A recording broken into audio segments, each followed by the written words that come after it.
The emergency room doors exploded open at 11:47 p.m. Blood painted the gurney rails. The soldier's chest heaved in shallow, desperate gulps, shrapnel glittering under fluorescent lights like broken stars. His eyes swept the chaos of scrambling doctors and frozen nurses until they locked onto one person, an old woman in faded scrubs standing near the supply cabinet. His hand trembled upward. Fingers barely formed the shape. A salute. The entire ER stopped breathing. Hannah Whitaker, 63, gray hair pulled back tight, hands worn from decades of work nobody here cared about, stood perfectly still. For 3 seconds, the world held its breath. Then her spine straightened.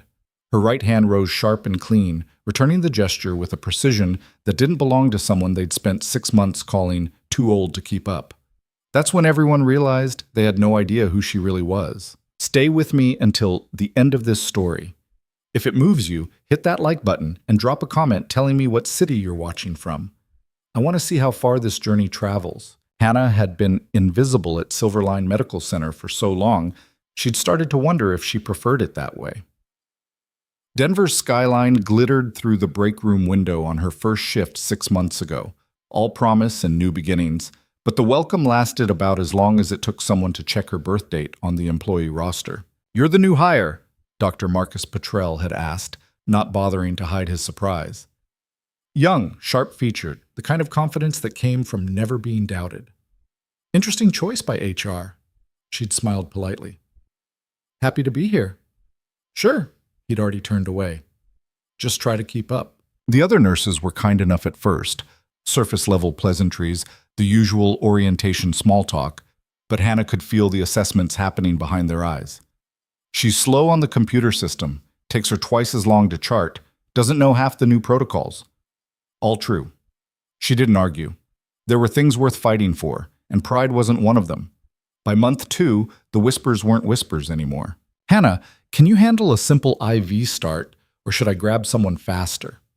That was Kelsey, 26, nose ring, always chewing gum like it was a competitive sport. "I've got it," Hannah said. "Yeah, but when?" Kelsey didn't wait for an answer. The attending physicians learned quickly that Hannah didn't push back, didn't complain, didn't make waves. So they pushed harder, gave her the grunt work, the discharges, the med refills, anything that didn't require speed or split-second judgment. She took it all without a word, her face a mask of patience that never cracked. "Whitaker, you're on bedpan duty tonight," nurse manager Diane Frost announced one Thursday, not even looking up from her tablet. "Turner called in sick." "Understood," Hannah said. Frost finally glanced at her, annoyed by the lack of resistance. "You know, most people would at least try to look busy." "I am busy." "Right." Frost's smile was all teeth, no warmth. "Well, busy doing the jobs nobody else wants. Perfect fit, I guess." Hannah didn't respond. She'd learned a long time ago that some battles weren't worth the ammunition. But the younger staff saw her silence as confirmation. She can't keep up. She knows it. That's why she doesn't fight back. The narrative wrote itself. Dr. Petrell was the worst. Not because he was cruel, cruelty required passion, but because he genuinely believed he was being reasonable, logical, practical. "Hannah," he said one afternoon in the middle of a shift change, loud enough that half the floor could hear, "I need you to understand something. Medicine's changed. Protocols are faster. Margins are thinner. We can't afford hesitation." "I don't hesitate," she said evenly. "You're cautious, which is fine for a retirement home maybe, but here?" He gestured around the bustling ER. "People die when you're cautious." A few nurses glanced over. No one said anything. Hannah met his eyes. "Is there a specific performance issue you'd like to address?" "Just think about whether this is the right environment for you. That's all I'm saying." He walked away before she could answer. The message was clear. "Leave before we make you." That night, Hannah sat in her car for 20 minutes before starting the engine. The Denver skyline blurred behind a light drizzle, all those glittering windows full of people who belonged. She thought about her son, thought about the last time she'd felt useful, thought about the years between then and now, and how much space grief could occupy in a life. Then she drove home, made tea, and went to bed. She'd be back tomorrow. She always was. The breaking point came on a Wednesday. A 52-year-old man, construction worker, chest pain radiating down his left arm, rolled in at 4 p.m. Classic M1 presentation. The attending was tied up with a multi-car pileup in Trauma Bay 2, so Petrell took point. Hannah, get him on a monitor. Labs, EKG. Standard protocol. Petrell was already moving to the next patient. Want me to start a line? She asked. If you think you can manage it without taking 20 minutes. She bit back her response and got to work. The patient, Frank, he said his name was Frank, was sweating through his shirt, skin pale and clammy. Classic sympathetic response. She kept her voice calm. Frank, I'm going to get an IV started. You'll feel a pinch. Just make it stop hurting, he gasped. We will. I promise. The stick was clean. First try. She got the line secured, drew labs, and had the EKG running within 90 seconds. Textbook. But when she pulled the printout and saw the ST elevation screaming across the readout, her chest went cold. This wasn't just an MI. This was a STEMI. The man needed a cath lab. Now. Dr. Petrell, she called across the bay, I need you to look at this. In a minute. He's having a STEMI. Petrell glanced over, irritated. Hannah, I'm in the middle of... Now. Her voice cut through the noise like a blade. The room went quiet. Petrell's jaw tightened. He walked over, snatched the EKG from her hand, scanned it for 3 seconds, then swore under his breath. Get cardiology on the phone. Activate the cath lab. He was already barking orders, moving fast now, but he didn't look at Hannah, didn't acknowledge her. Just took over like she'd handed him a coffee, not a diagnosis that would have killed the man in another 10 minutes. Frank went to surgery. Survived. No one said thank you. Kelsey cornered her in the med room an hour later. You know you made Petrell look bad, right? Hannah was restocking supplies. Didn't stop. I was doing my job. Yeah, but calling him out in front of everyone, that's not how it works here. How does it work? You let him catch it, or at least pretend he did. Kelsey leaned against the counter, arms crossed. You can't embarrass people like that and expect them to be cool with you. Hannah turned, finally meeting her eyes. A man almost died. And he didn't, because Petrell saved him. Kelsey's smile was sharp. That's the story. Get used to it. She left. Hannah stood alone in the med room, surrounded by sterile shelves and the faint smell of antiseptic, and felt something inside her shift. Not anger, not frustration, just clarity. She wasn't going to win here. Not their way. But she wasn't leaving either. 2 weeks later, the hospital administrator called her into his office. Douglas Werner. Mid-50s, expensive suit, the kind of handshake that felt like a performance review. Miss Whitaker, sit, please. She sat. Werner folded his hands on the desk. I'll get straight to it. We've received some feedback about your performance, concerns about your ability to keep pace with the demands of a level 1 trauma center. From whom? That's not relevant. What's relevant is that we need to ensure every member of our team is operating at full capacity. No weak links. Hannah's voice stayed level. I've never missed a shift, never made a critical error. My patient outcomes are fine. That's not the issue. Werner leaned back, sighing like this pained him. The issue is fit. You're a skilled nurse, I'm sure. But this environment, it's high pressure, fast moving. And frankly, some of the staff feel you're not adapting. They feel I'm too old. I didn't say that. You didn't have to. Silence stretched between them. Werner's smile was thin. I'm offering you a transfer. Outpatient clinic, steady hours, less stress. You'd be a great fit there. I don't want a transfer. Ms. Whitaker. I'm staying. Werner's patience cracked, just a hairline fracture. Then understand that we'll be monitoring your performance closely, very closely. One mistake, and this conversation becomes a termination. Are we clear? Hannah stood. Crystal. She walked out before he could respond. That night, she sat at her kitchen table and stared at the only photo she kept on display. Her son. Dress uniform. That stupid grin he always wore right before deploying, like he was daring the world to throw something at him he couldn't handle. I'm not done yet, she whispered to the empty room. The photo didn't answer. It never did. The call came at 11:39 p.m. on a Saturday. Hannah was restocking the crash cart when the radio crackled to life. Dispatch, flat, professional. The kind of calm that meant something catastrophic was headed their way. Silverline ER, this is dispatch, inbound trauma. ETA 8 minutes, military personnel, multiple penetrating injuries, GSW and shrapnel, vitals unstable. Prepare for immediate surgical intervention. The ER snapped into motion. Petrel appeared from the attending lounge, already pulling on gloves. Who's on trauma tonight? Dr. Ambrose, someone called. But he's in surgery, won't be down for at least 20. Petrel swore. Then we stabilize and pray. Everyone on deck, now. Hannah moved to the trauma bay, hands already pulling supplies. IV kits, fluids, gauze, chest tubes. The familiar rhythm settled over her like an old coat, worn, but it still fit. Kelsey was beside her, face pale. Military? What the hell happened? Doesn't matter, Hannah said quietly. We just need to be ready. The ambulance screamed into the bay at 11:47. Paramedics burst through the doors, shouting vitals over the noise. Male, late 30s, multiple penetrating trauma to the chest and abdomen. BP's tanking, 60/40, pulse thready at 130. He's circling the drain. They wheeled him in. Blood everywhere. The man's tactical vest had been cut away, revealing wounds that looked like something out of a war zone. Shrapnel glittered in torn flesh. His breathing was wet, labored, drowning from the inside.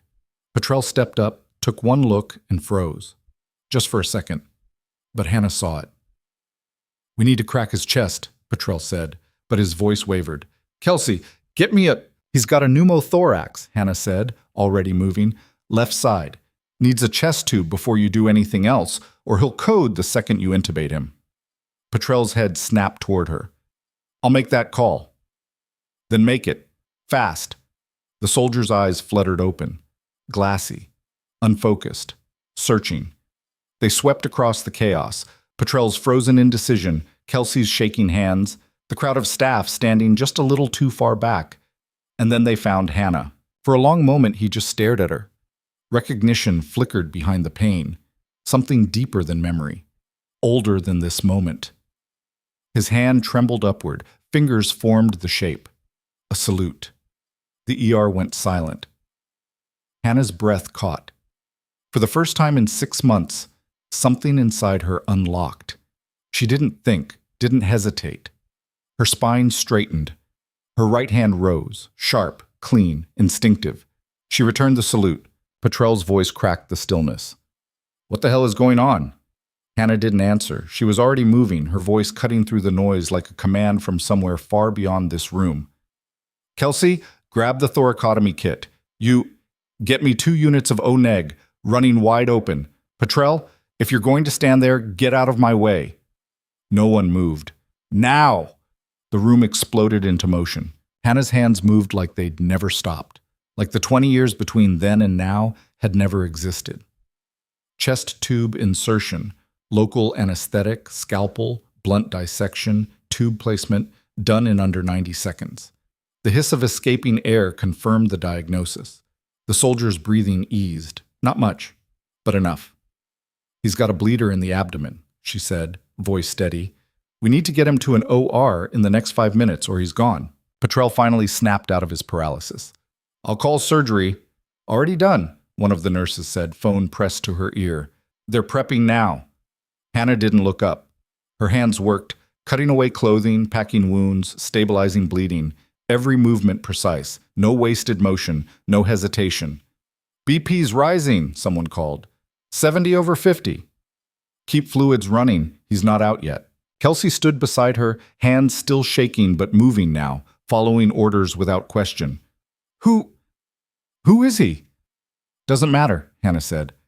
Right now he's just a man who needs to stay alive.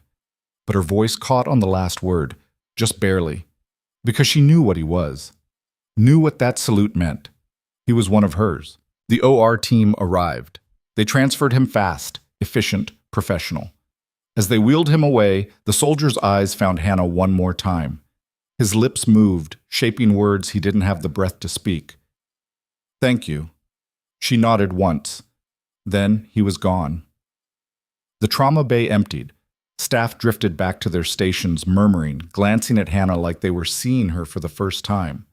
Petrel stood frozen near the crash cart, staring at the blood-soaked floor. Hannah stripped off her gloves, dropped them in the bin, started cleaning up the mess.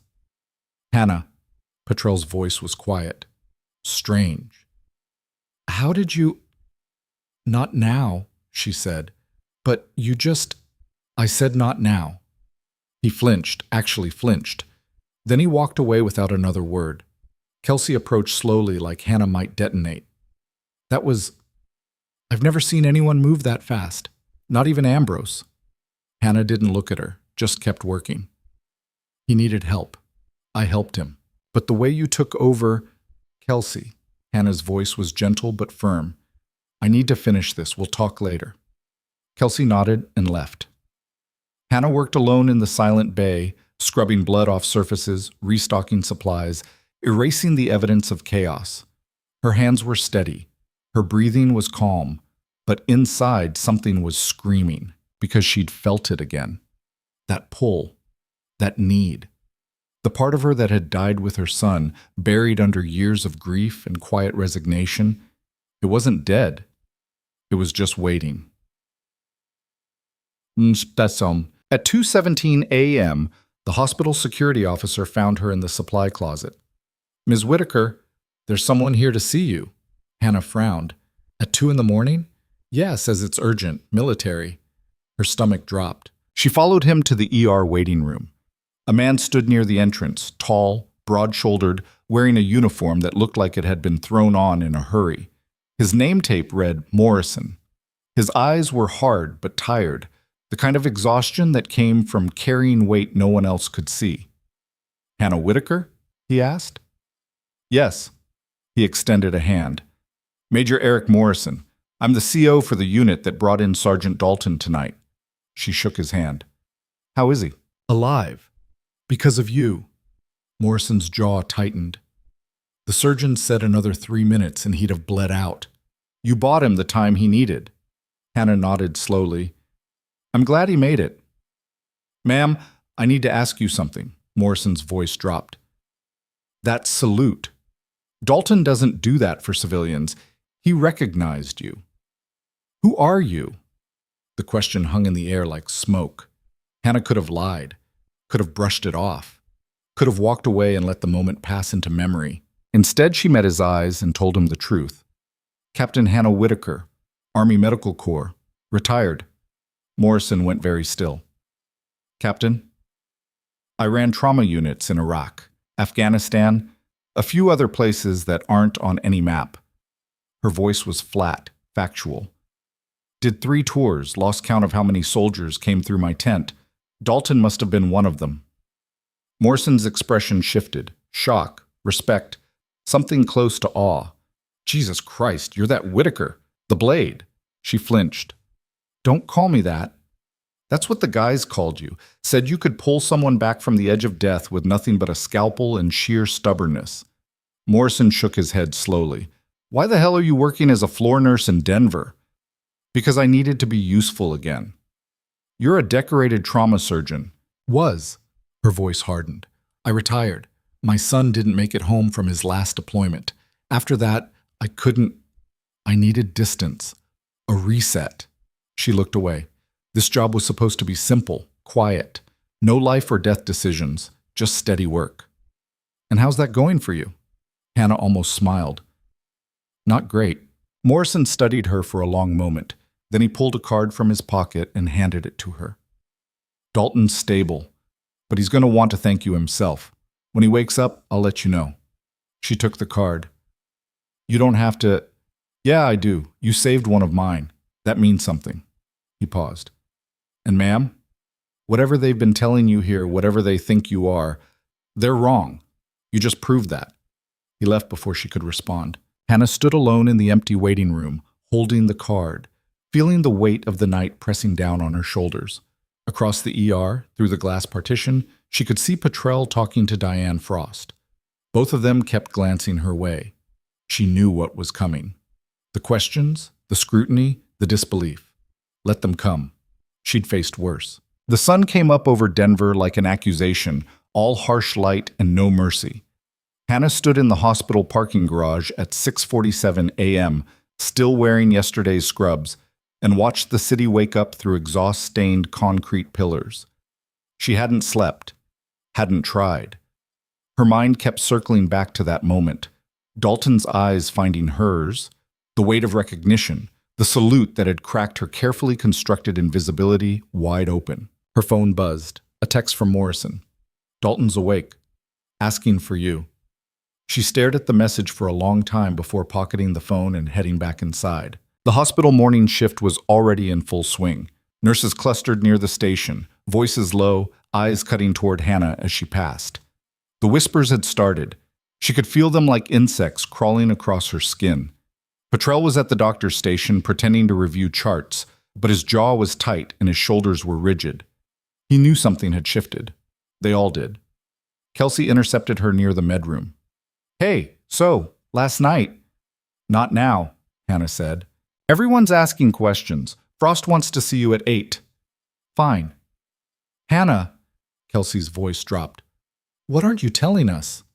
Hannah stopped, turned, met the younger nurse's eyes with a steadiness that made Kelsey take a half step back.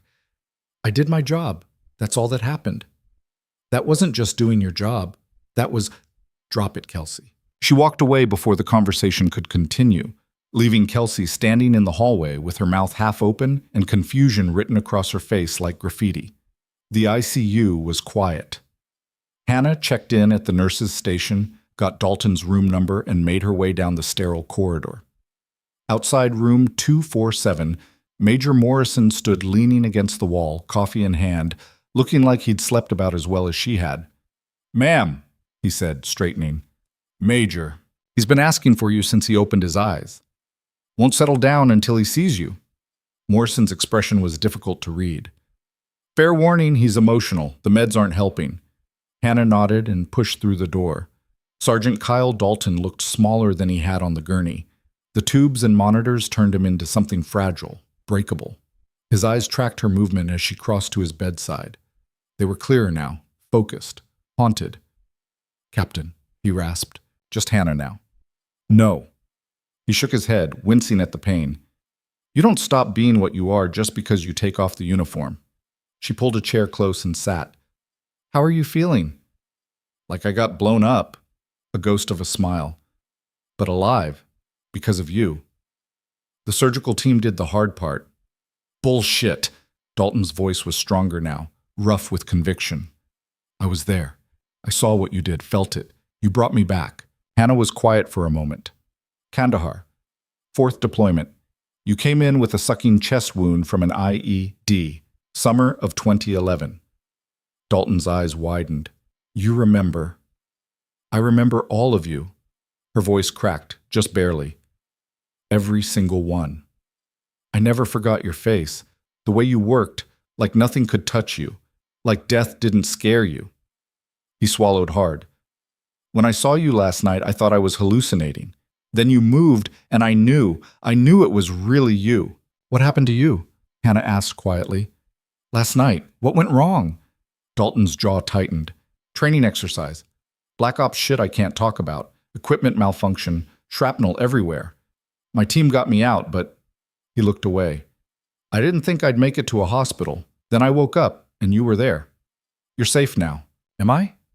His eyes found hers again, sharp despite the morphine. "Captain, something's not right. The guys who brought me in, they weren't asking about my injuries. They were asking about you." Hannah went very still. "What kind of questions?" "Who you were. How you knew what to do. If you'd said anything." Dalton's hand gripped the bed rail. "I didn't tell them shit, but they're digging, and I don't know why." Before Hannah could respond, the door opened. Morrison stepped inside, his expression grim. "Ma'am, we need to talk. Now." Hannah stood. "What's going on?" "Not here." Morrison glanced at Dalton. "Sergeant, I need to borrow the captain for a few minutes." Dalton nodded reluctantly. Hannah followed Morrison into the hallway, her pulse starting to climb. Morrison led her to an empty consultation room and closed the door. "We have a problem." "Explain." Dalton's incident wasn't an accident. Someone sabotaged the equipment. We're running an internal investigation, but until we know who and why, everyone connected to that exercise is a potential target. Morrison's eyes were hard. That includes you now. Hannah's blood ran cold. I'm not connected to anything. I just treated a patient. You're connected because Dalton recognized you, because you saved his life, because now people are asking questions. Morrison pulled out his phone, showed her a photo. This man was spotted in the ER waiting room last night, 20 minutes after Dalton came in, watched the whole thing, then disappeared. The photo showed a man in civilian clothes, dark jacket, unremarkable features, but his posture screamed military. Hannah had seen enough operators to recognize one on sight. Who is he? We don't know yet, but he doesn't belong here, and his timing's too perfect to be coincidence. Morrison pocketed the phone. Ma'am, I'm assigning a security detail, just until we sort this out. That's not necessary. It's not optional. Morrison's voice went hard. You saved one of my men. That makes you my responsibility. I'm not letting anything happen to you. Hannah wanted to argue, but the look on Morrison's face told her it would be pointless. Fine, but I have work to do, patients to see. I'm not hiding. Wouldn't expect you to. Morrison opened the door. Just be careful, and if you see anything unusual, you call me immediately. She agreed, though every instinct told her this was about to get much worse before it got better. When Hannah returned to the ER floor, Diane Frost was waiting at the nurse's station with her arms crossed and a look on her face that could have stripped paint. My office, now. Hannah followed her down the hallway, past curious stares and hushed conversations. Frost's office was small, cramped, smelling faintly of stale coffee and administrative stress.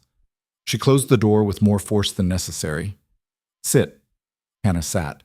Frost didn't. She paced behind her desk like a caged animal, her heels clicking against the linoleum. I've been getting calls all morning from administration, from the surgical team, from half the night shift. Everyone wants to know the same thing. Who the hell are you? I'm a nurse. Don't play games with me, Whitaker. You took over a trauma bay last night like you owned the place. Gave orders to a senior physician. Performed procedures that are above your pay grade. Frost stopped pacing, planted her hands on the desk, leaned in close. So I'll ask again. Who are you? Hannah met her stare without flinching. I'm a nurse with prior military experience. That's it. Military experience? Frost's laugh was sharp, humorless. That's one hell of an understatement, according to what I'm hearing. Captain Hannah Whitaker, decorated combat medic. 3 tours. How did that not come up in your background check? I didn't hide it. It's all in my personnel file. You just never looked. The accusation hung in the air like smoke. Frost's face flushed. I looked at your qualifications, your certifications, your employment history, everything relevant to the position. And you decided I was too old to matter. That's not... Frost caught herself, visibly reined in her temper. This isn't about age, it's about protocol. Chain of command. You undermined Dr. Petrell in front of the entire staff. I saved a man's life. You overstepped. He was dying, and Petrell had it under control. No. Hannah's voice was quiet but absolute. He didn't. He froze.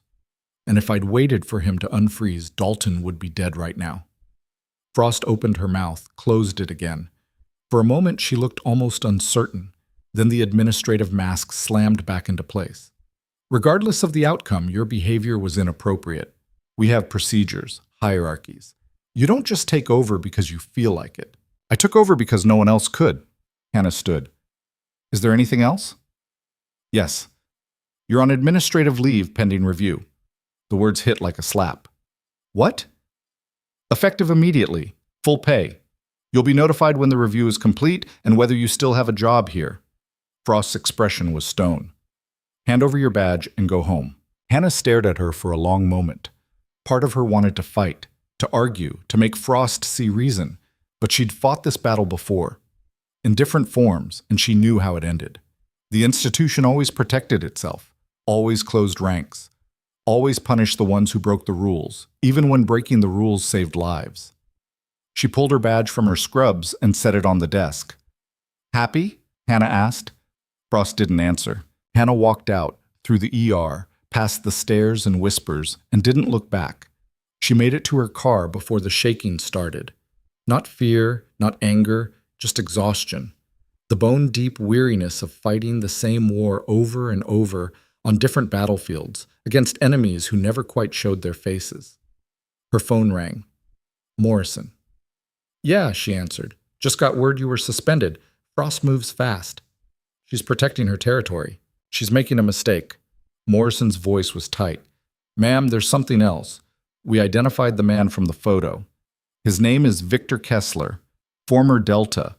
Dishonorable discharge 3 years ago for conduct unbecoming.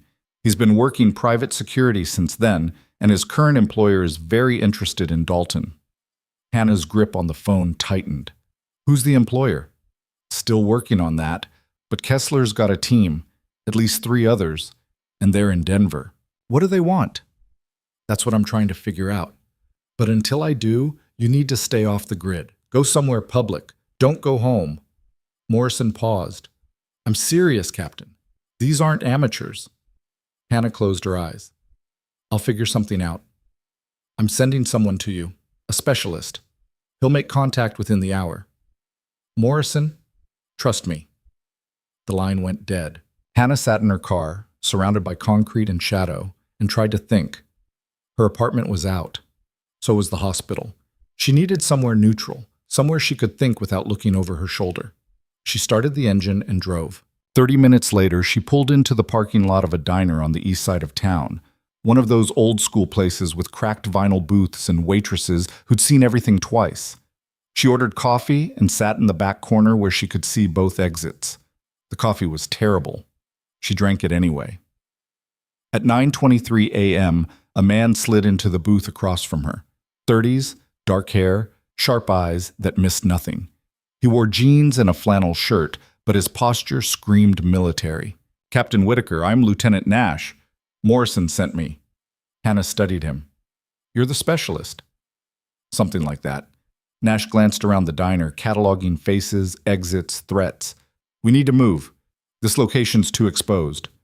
"I'm not going anywhere until you explain what's happening." Nash leaned forward, voice low. "Dalton's team was working on something classified, a weapons technology project. Someone wanted it buried. When the sabotage failed to kill everyone, they started tying up loose ends. Dalton's the last survivor, which makes him a very valuable target. And me? You're a complication. They didn't expect him to make it to the hospital. Didn't expect anyone to save him. Now you're a witness, a connection, a problem." Nash's eyes were hard. "They'll come for you, Captain. Not today, maybe not tomorrow, but soon." Hannah's coffee had gone cold. She pushed the cup away. "What do you want me to do?" "Come with me. We've got a safe house. Morrison's pulling strings to get federal protection, but that takes time. Until then, you need to disappear." "I can't just vanish. I have a life here." "You have a target on your back." Nash's voice was blunt, uncompromising. "Whatever life you think you have, it's over. The second Kessler decides you're a liability." Hannah looked out the window at the Denver morning, traffic and sun, and ordinary people living ordinary lives. She'd wanted simple, wanted quiet, wanted to disappear into normalcy and let the past stay buried. But the past never stayed buried. It just waited. "All right," she said finally. "Let's go." Nash stood, dropped cash on the table for the coffee. "Stay close. Don't talk to anyone. If something feels wrong, it probably is." They walked out together. The parking lot was half full, nothing unusual, but Hannah felt eyes on her. The weight of attention, the crawling sense that something was about to break. Nash led her to a black SUV parked 3 rows over. He opened the passenger door for her, then circled to the driver's side. The engine started smooth and quiet. They were pulling out of the lot when Hannah saw it, a gray sedan, 2 cars back, same model she'd seen in the hospital garage that morning. "Nash." "I see it." His voice was calm, but his hands tightened on the wheel. "Hold on." He took a hard right, accelerating through a yellow light. The sedan followed, not subtle anymore, not trying to hide. "They're committed," Nash said, switching to evasive. The SUV surged forward.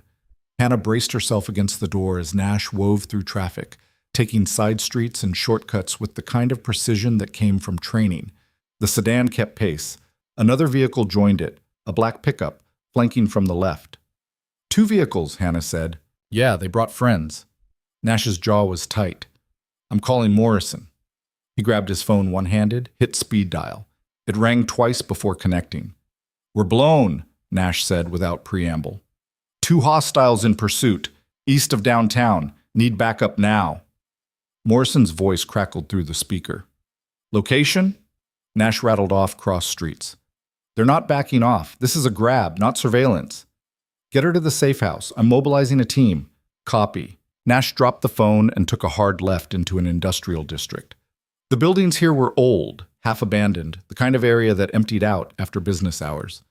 Right now, at mid-morning, it was deserted. Perfect for an ambush. The sedan accelerated, pulled alongside them. Hannah caught a glimpse of the driver, cold eyes, no hesitation. He swerved hard, trying to force them off the road. Nash swerved back, clipped the sedan's front bumper. Metal screamed. The sedan fishtailed, but recovered. "They're trying to box us in," Nash said. "When I brake, you get out and run. Don't look back." "I'm not leaving you." "Captain, I said no." Nash swore under his breath, but didn't argue. He yanked the wheel right, cutting through a narrow alley between two warehouses. The SUV barely fit. The sedan tried to follow, scraped paint off both sides, kept coming. They burst out the other side into a loading zone. Nash slammed the brakes. The SUV skidded to a stop. "Out! Now!" Hannah threw open her door, hit the pavement running. Nash was right behind her. Ahead, a chain-link fence separated them from a maze of storage containers. Nash grabbed the fence, started climbing. "Move!" he shouted. Hannah climbed.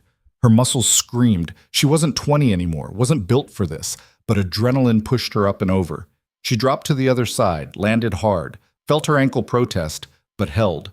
Nash landed beside her. "This way." They ran between the containers, footsteps echoing off rusted metal. Behind them, car doors slammed. Voices shouted. Professional, coordinated, closing in. Nash pulled a sidearm from a concealed holster. "Stay behind me." Hannah's mind raced. They were boxed in, outnumbered. Morrison's backup was minutes away at best, and these weren't amateurs. They were hunters. Nash stopped at an intersection between containers, checked both directions. "Clear. Keep." The shot came from nowhere. A sharp crack that split the air. Nash went down hard, blood blooming across his shoulder. Hannah dropped beside him. Training kicked in, automatic. "How bad?" "Through and through." Nash's face was pale, jaw clenched. "I can move, but we need cover."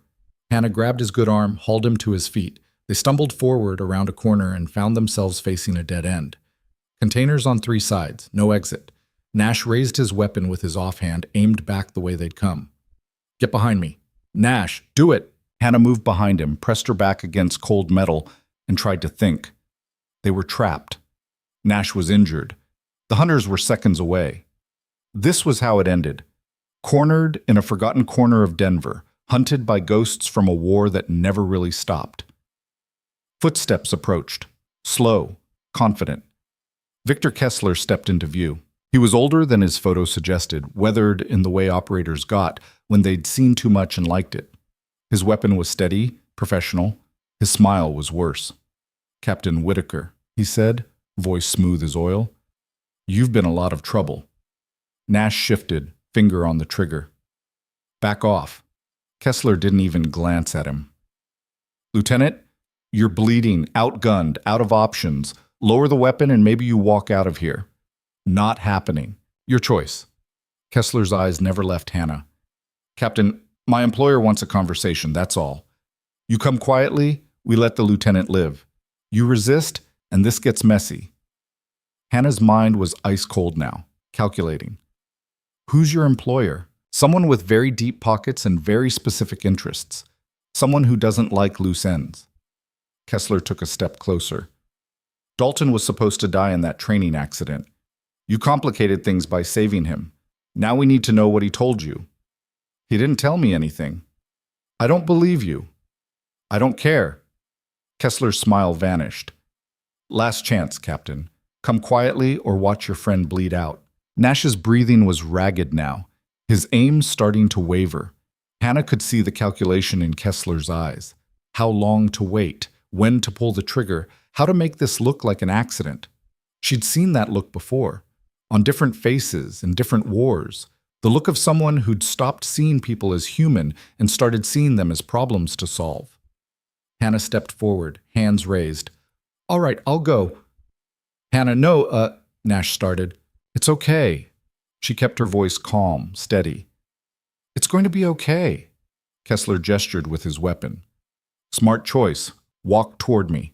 Slowly." Hannah took one step, then another, and then the world exploded. The sound hit first, a deep rhythmic thunder that shook the containers and rattled her teeth. Helicopter rotors. Close. Getting closer. Kessler's head snapped up. "What the?" The Black Hawk dropped into view overhead, military markings stark against the morning sky. Ropes deployed. Figures in tactical gear descended like avenging angels. Kessler turned to run. "Don't move!" The voice boomed from a loudspeaker, amplified and absolute. "Drop your weapons. Hands on your head. Now!" The tactical team hit the ground, weapons raised, forming a perimeter. Kessler froze, calculating, weighing his odds. Then slowly, so slowly, he lowered his weapon and raised his hands. "On your knees!" He knelt. Within seconds, he was surrounded, disarmed, zip-tied. His team received the same treatment, pulled from their hiding spots, subdued, neutralized. The entire operation took less than 90 seconds. Major Morrison descended the last rope, hit the ground running, and went straight to Hannah. "You all right?" Hannah nodded, couldn't find words. Morrison moved to Nash, assessed the wound with quick efficiency. "Medic!" A corpsman appeared, started working on Nash immediately. Morrison stood, surveyed the scene, his expression carved from granite. "Get Kessler to interrogation. I want names. I want his employer. I want everything." He turned to Hannah. "Captain, you're coming with me. We need to get you somewhere secure." Hannah looked around at the containers, the soldiers, the subdued hunters who'd been seconds from killing her. The adrenaline was fading now, leaving behind a trembling exhaustion she couldn't quite control. "How did you know?" she asked. Nash triggered a panic beacon when the shooting started. "We were already mobilizing when he went down." Morrison's voice was grim. "Cutting it close doesn't begin to cover it." They led her back through the maze, past Kessler, who watched her with cold, calculating eyes. Even zip-tied and surrounded, he looked dangerous. Unfinished. As they reached the waiting vehicles, Morrison's phone rang. He answered, listened, his face going pale. "When?" A pause. "How many?" Another pause. "I'm on my way." He hung up, looked at Hannah with an expression that made her stomach drop. "What happened?" "The hospital. Silverline Medical. Someone just walked into Dalton's ICU room with a gun." Hannah's world narrowed to a single point of absolute clarity.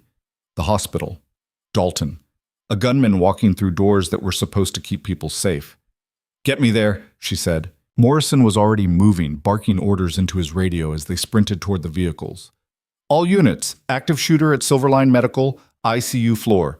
Converge immediately. Rules of engagement. Neutralize the threat. Protect the patient."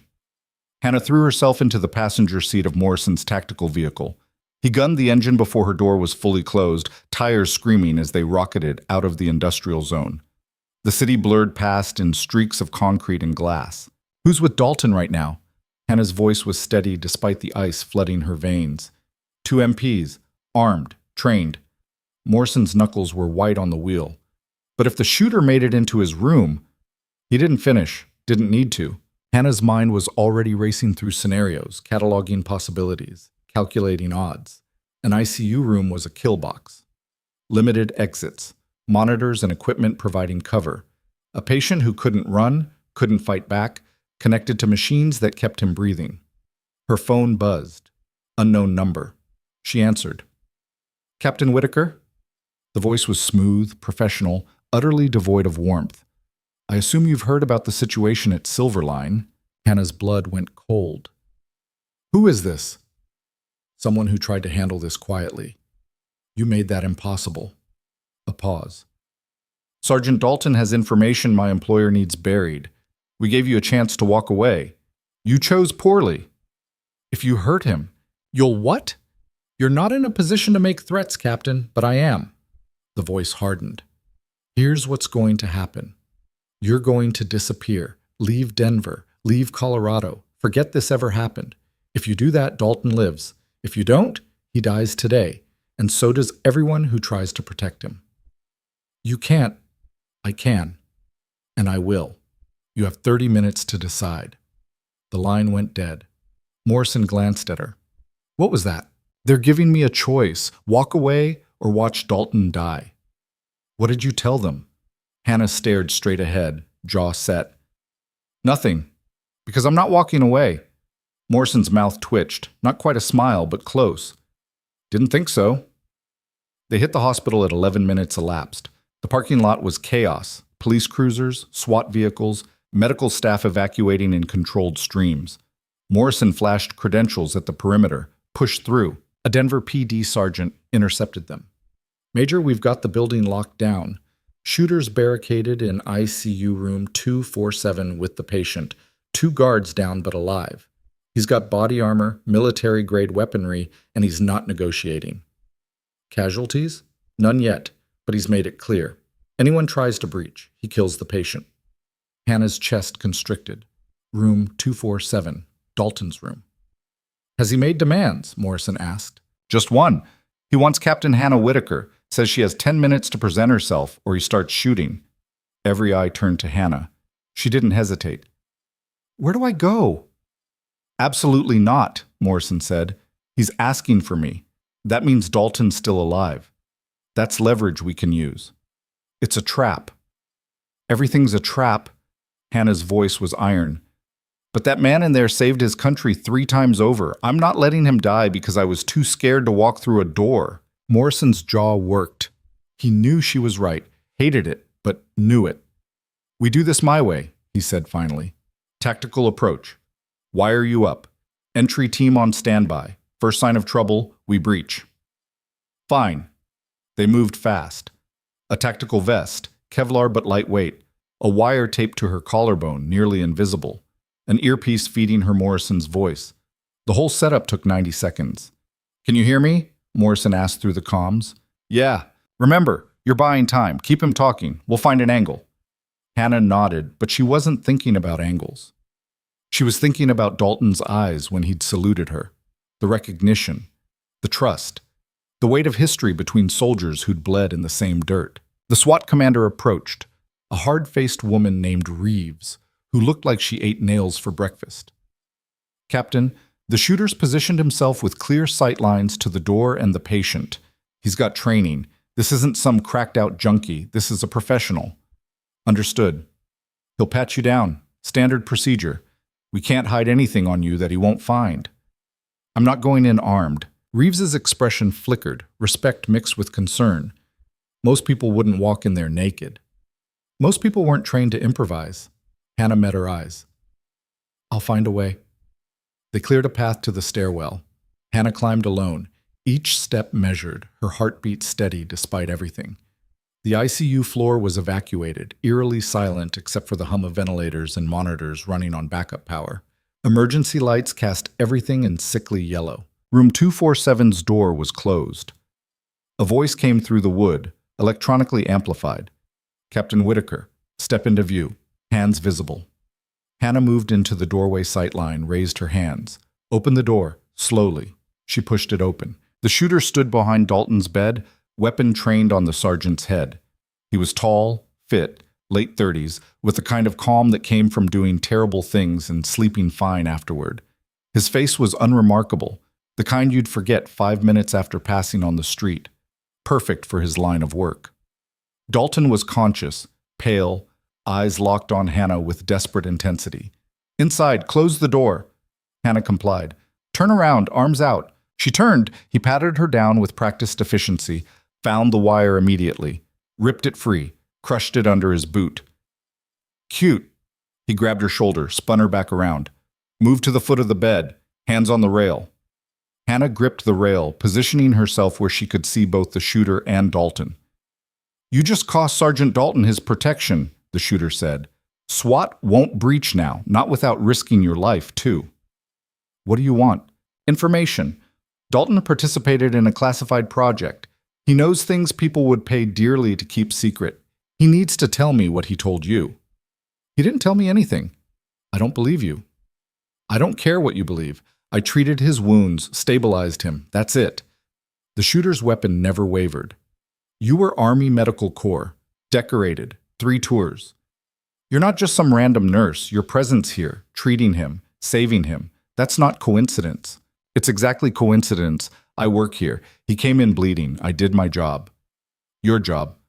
The shooter's smile was thin. You took over a trauma bay, gave orders to senior physicians, performed battlefield medicine in a civilian hospital. That's not just doing your job. That's someone who can't help but be what they were trained to be. Hannah said nothing. Here's what's going to happen, the shooter continued. You're going to ask Dalton what he told his command about the project. He's going to answer. I'm going to verify his answer matches what we already know. If it does, you both walk out of here. If it doesn't, he pressed the weapon against Dalton's temple. Well, Dalton's voice was hoarse. Hannah, don't. Shut up. The shooter's tone didn't change. Captain, ask him. Hannah looked at Dalton, saw the resignation in his eyes, the acceptance. He was prepared to die rather than give up whatever he knew, but Hannah wasn't prepared to let him. What project? She asked quietly. The shooter's eyes narrowed. You really don't know. I really don't. A long silence. The shooter was recalculating, reassessing. Then you're useless to me, which means you're just another loose end. His finger moved to the trigger. Hannah's mind raced. No weapon, no backup, just her voice and whatever remained of her ability to read people who'd learned to kill without hesitation. Wait, she said. The shooter paused. You're not going to kill us. Why not? Because if you wanted us dead, we'd already be dead. You're not a shooter. You're a cleaner. Someone sent you to contain this, not to create a bigger mess. Hannah kept her voice level, conversational. Shooting us in a hospital surrounded by federal agents and SWAT? That's not containment, that's chaos. And chaos draws attention, investigations, questions. The shooter's expression didn't change, but something flickered in his eyes. Hannah pressed forward.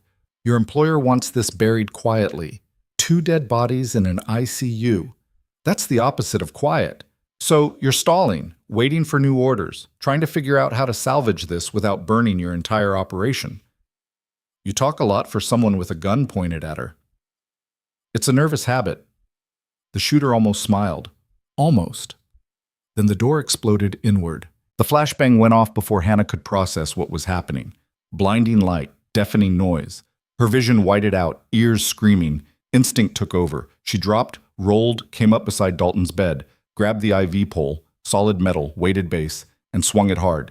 It connected with something. She felt impact, heard a grunt. Her vision cleared in fragments. The shooter was down, weapons skittering across the floor. SWAT operators flooded the room, weapons trained, shouting commands. Clear! Suspect down! Get the patient! Hands grabbed Hannah, pulled her back. She fought them for a second before recognizing Morrison's voice. It's over. You're safe. Hannah's legs gave out. Morrison caught her, lowered her to a chair outside the room. The world was still ringing, muffled, like she was underwater. Medics swarmed Dalton, checking vitals, disconnecting monitors, prepping for transport. He was alive. Conscious. Looking at her with an expression she couldn't quite read. Morrison crouched in front of her. You okay? Yeah. Her voice sounded distant. How did you... Reeves didn't trust the negotiation. Had her team positioned the second you went in. When he moved to shoot, she gave the order. Morrison's expression was grim. You bought us the time we needed. Is he talking?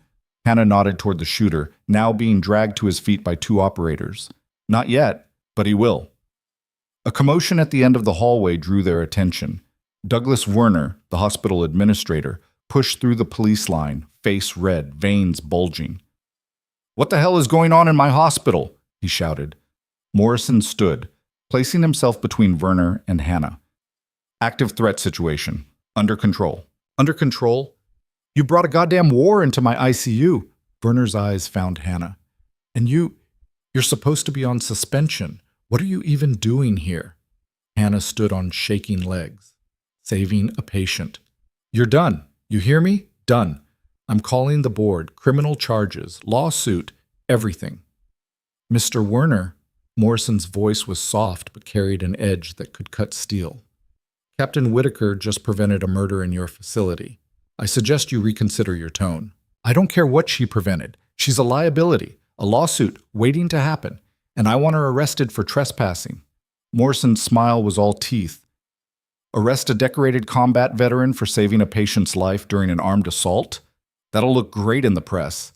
Werner's face went purple. I'll have your badge. I'm military. You don't have jurisdiction. Morrison stepped closer. But I do have 30 federal witnesses who watched your security fail to prevent an armed intrusion. Might want to think about that before you start making threats. Werner opened his mouth, closed it, turned on his heel, and stormed away. Hannah sank back into the chair. Exhaustion crashed over her like a wave. She'd been running on adrenaline for so long she'd forgotten what it felt like to stop. A paramedic appeared with a blanket. Ma'am, you're in shock. Let me check your vitals. I'm fine.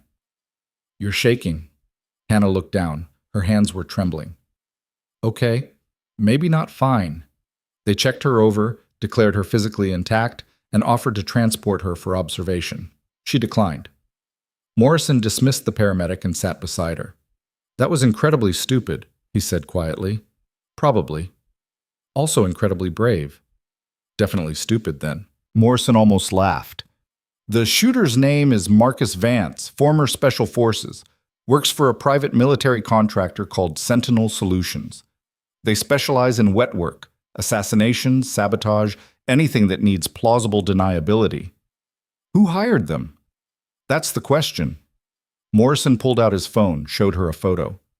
Recognize this man? The photo showed an older man in an expensive suit, silver hair, cold eyes, the kind of smile politicians wore when cameras were watching. Hannah didn't recognize him. No, who is he? Richard Ashford, CEO of Ashford Defense Systems, one of the largest military contractors in the country. They were the primary contractor on the project Dalton's team was testing. Hannah's mind started connecting dots.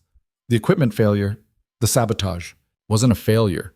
The equipment worked exactly as designed. Too well, actually. It was supposed to revolutionize battlefield medicine, automated trauma care, AI-assisted surgery, the kind of tech that could save thousands of lives. Morrison's expression darkened. But Dalton's team discovered something during testing, a flaw, a critical vulnerability that could be exploited to turn the system into a weapon. What kind of weapon? The kind that could kill instead of heal. Imagine combat medics deploying this tech to save wounded soldiers, not knowing it's been hacked, not knowing it's delivering lethal doses instead of medicine, causing hemorrhages instead of stopping them. Morrison's voice was flat, emotionless. Dalton tried to report it through proper channels. Ashford buried the report, tried to silence the team. When that didn't work, he manufactured the training accident. Hannah felt sick. How many people know about this? Besides Dalton, his commanding officer, a few people in the Pentagon, and now us. Morrison met her eyes. Ashford has billions invested in this tech, government contracts, international buyers. If the vulnerability goes public, it all collapses. He's desperate to keep this contained. So he sent Kessler and Vance. Among others, we've identified at least 6 operatives in Denver, all former military, all very good at making problems disappear. Hannah processed this, her exhaustion temporarily forgotten. Dalton needs protection, real protection, not just 2 MPs. Already arranged, he's being transferred to a military medical facility within the hour. Full security detail. No one gets close without clearance. Morrison paused. But Ashford's not going to stop. He'll find another angle, another opportunity. Then we need to go public. Expose what he did. With what evidence? Dalton's testimony? A sabotage training exercise that could be explained as equipment failure? Ashford has lawyers, politicians, and half the Pentagon in his pocket. He'll bury us in paperwork and plausible deniability before we get anywhere near a courtroom. Hannah's frustration burned.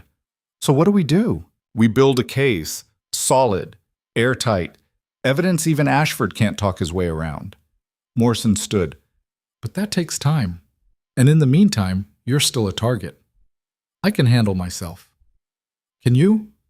Morrison's voice was gentle but firm. You just survived an assassination attempt and a hostage situation in the same day. You're exhausted, you're shaking, and Ashford's got resources we're still uncovering. I need you somewhere safe. Hannah wanted to argue, but her body was screaming at her. The crash was coming, she could feel it. The adrenaline was draining away, leaving behind bone-deep weariness and the kind of pain that came from pushing too hard for too long. "All right," she said quietly. "Where?" "Safe house, off the grid, armed guards. You stay there until we neutralize the threat or build enough evidence to bring Ashford down." "How long?" "However long it takes." Hannah looked down the hallway toward Dalton's room. They were moving him now, a convoy of medical personnel and armed guards. He caught her eye as they passed, raised his hand in a weak salute. She returned it. Then he was gone. Morrison led her to a waiting vehicle. The drive took 40 minutes, cutting through Denver into the foothills where houses grew sparse and privacy became currency. The safe house was a converted ranch, surrounded by open ground that made approach difficult. Morrison walked her inside, introduced her to the two guards, former Rangers, professional, alert. "You need anything, ask them. They've got secure comms to my office." Morrison headed for the door, then paused. "Hannah? You did good today. Saved Dalton twice now. Not many people could have pulled that off." "I just did what I was trained to do."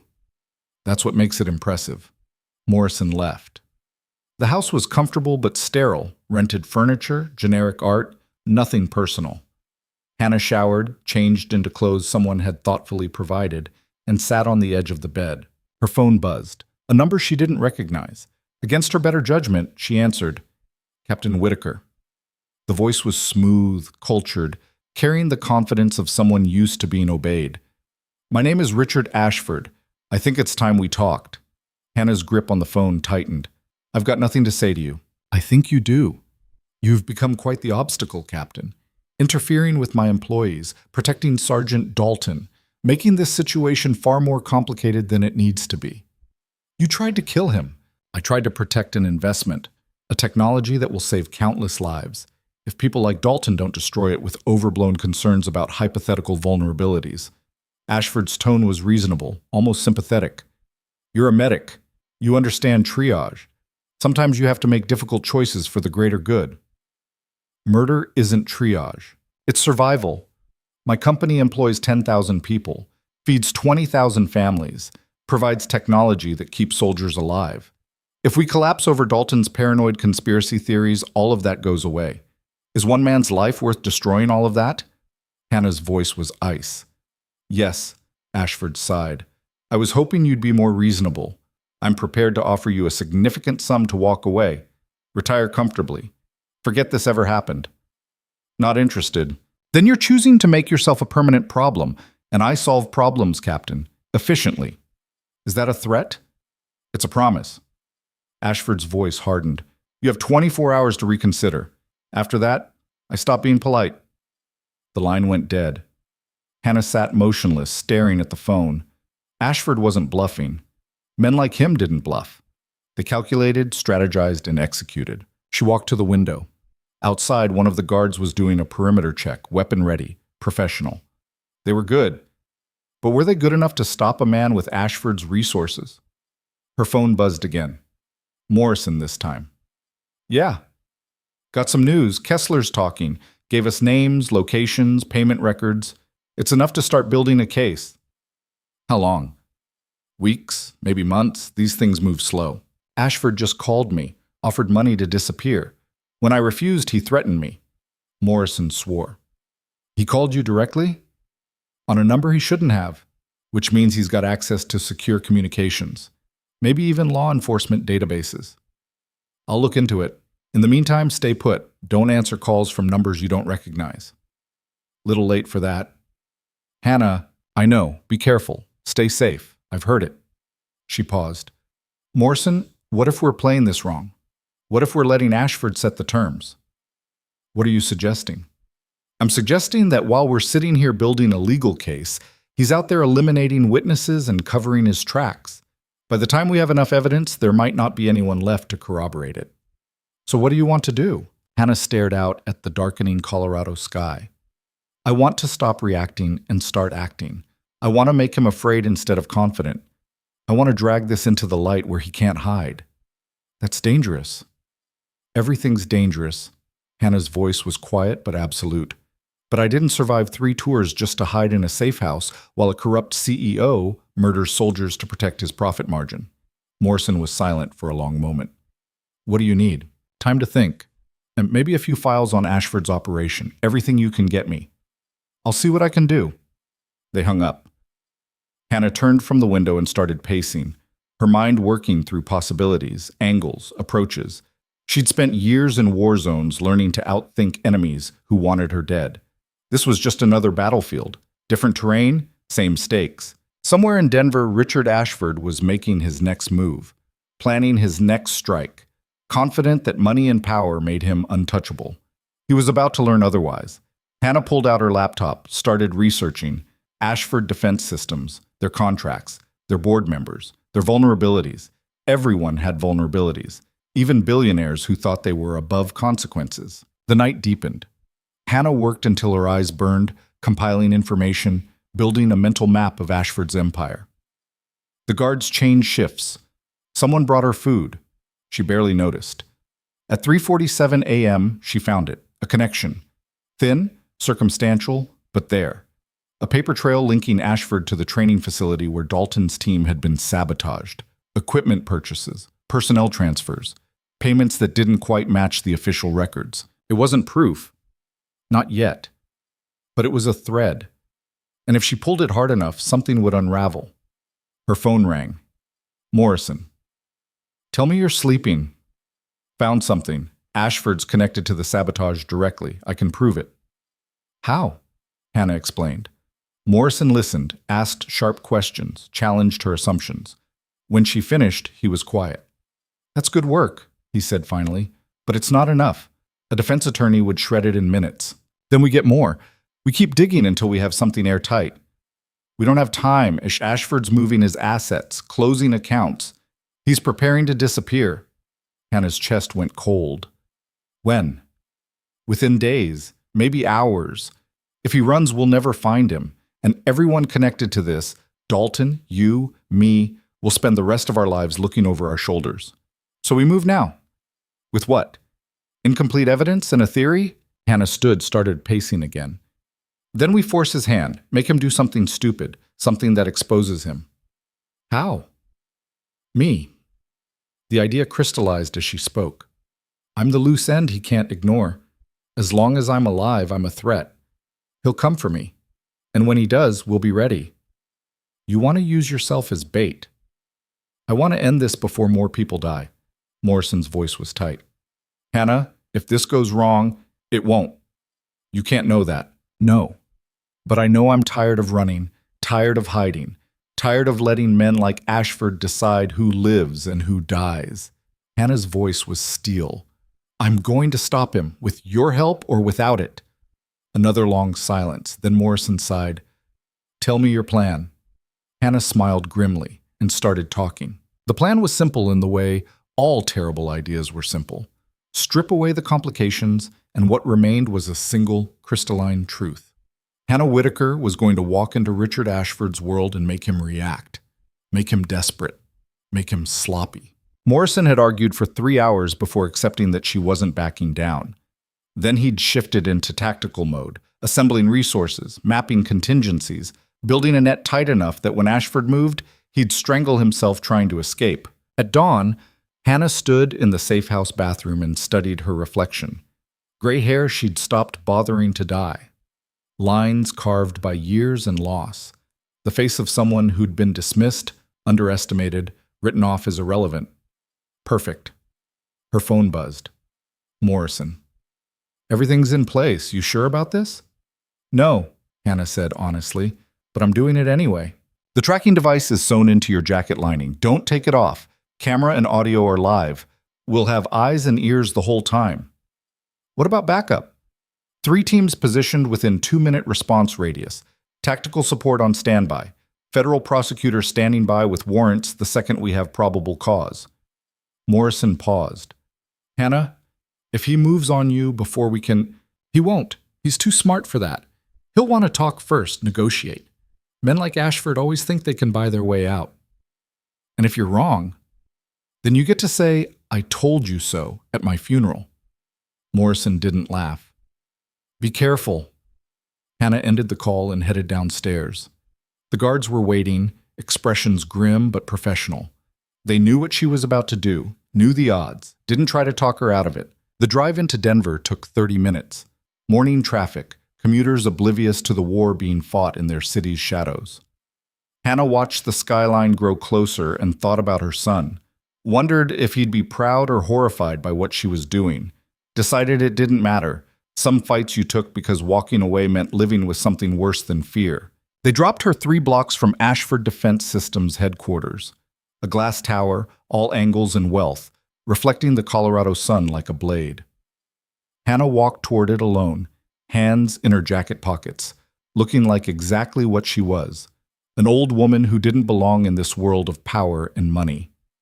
Security stopped her at the entrance. Ma'am, do you have an appointment? Tell Mr. Ashford that Captain Hannah Whitaker is here to discuss Sergeant Kyle Dalton. The guard's expression flickered. He spoke into his radio, listened, looked at her with new wariness. Mr. Ashford will see you. Top floor. The elevator ride was silent except for the subtle hum of Morrison's equipment broadcasting everything. Hannah counted floors, controlled her breathing, prepared herself for what came next. The doors opened onto executive luxury. Marble floors. Abstract art that cost more than most people made in a lifetime. A receptionist with a smile that never reached her eyes. Captain Whitaker, this way. She was led through corridors designed to intimidate. High ceilings, floor-to-ceiling windows overlooking the city, the subtle message that you were small and they were vast. Hannah had walked through worse. Kandahar under mortar fire put things in perspective. Richard Ashford's office occupied the entire corner of the top floor. He stood with his back to her, looking out at Denver like a king surveying his kingdom. When he turned, his smile was warm, practiced, completely artificial. Captain Whitaker, I'm glad you reconsidered. I didn't. Hannah stayed near the door. I came to tell you in person. You're finished. Ashford's smile didn't waver. Bold words for someone standing alone in my building. I'm not alone. Federal agents are listening to every word, watching every move. The second you do something stupid, they'll bury you. Then it's fortunate I have no intention of doing anything stupid. Ashford moved to his desk, gestured to a chair. Please sit. Let's talk like reasonable people. Hannah stayed standing. There's nothing to talk about. You sabotaged a military training exercise, tried to murder soldiers to cover up your product's flaws, sent contractors to finish the job when that failed. It's over. Is it? Ashford opened a drawer, pulled out a folder. Because from where I'm standing, you have circumstantial evidence, a traumatized soldier's testimony, and the word of mercenaries trying to save themselves. My lawyers will shred that in discovery. Maybe. Or maybe federal prosecutors dig deeper and find the money trail, the communications, the direct orders you gave to eliminate witnesses. Hannah took a step closer. How many people did you pay to keep quiet? How many loose ends are out there waiting to flip on you the moment they see which way the wind's blowing? Ashford's smile finally cracked. You're bluffing. Am I? Then call it. See what happens. For a long moment, they stared at each other. Hannah could see the calculation in Ashford's eyes, weighing odds, assessing threats, looking for angles. What do you want? He asked finally. The truth. On record? Full confession? Names, dates, payments? Everything. Ashford laughed. You're insane. I'm a soldier. We don't quit just because the fight's hard. No, you just die gloriously and accomplish nothing. Ashford's voice turned sharp. You think you're noble coming here, playing hero, but you're just another obstacle, and I've removed bigger obstacles than you. Try it, Hannah's voice was ice. See how that works out. Ashford's hand moved toward his desk phone. Hannah's earpiece crackled. Morrison's voice tense. He's signaling someone. Team's moving in now. The office door opened. 2 men entered. Private security, weapons concealed but present. They positioned themselves between Hannah and the exit. Ashford's smile returned. You were right about one thing, Captain. I do think I can buy my way out, but sometimes buying your way out means paying for permanent solutions. You're threatening me in front of federal surveillance?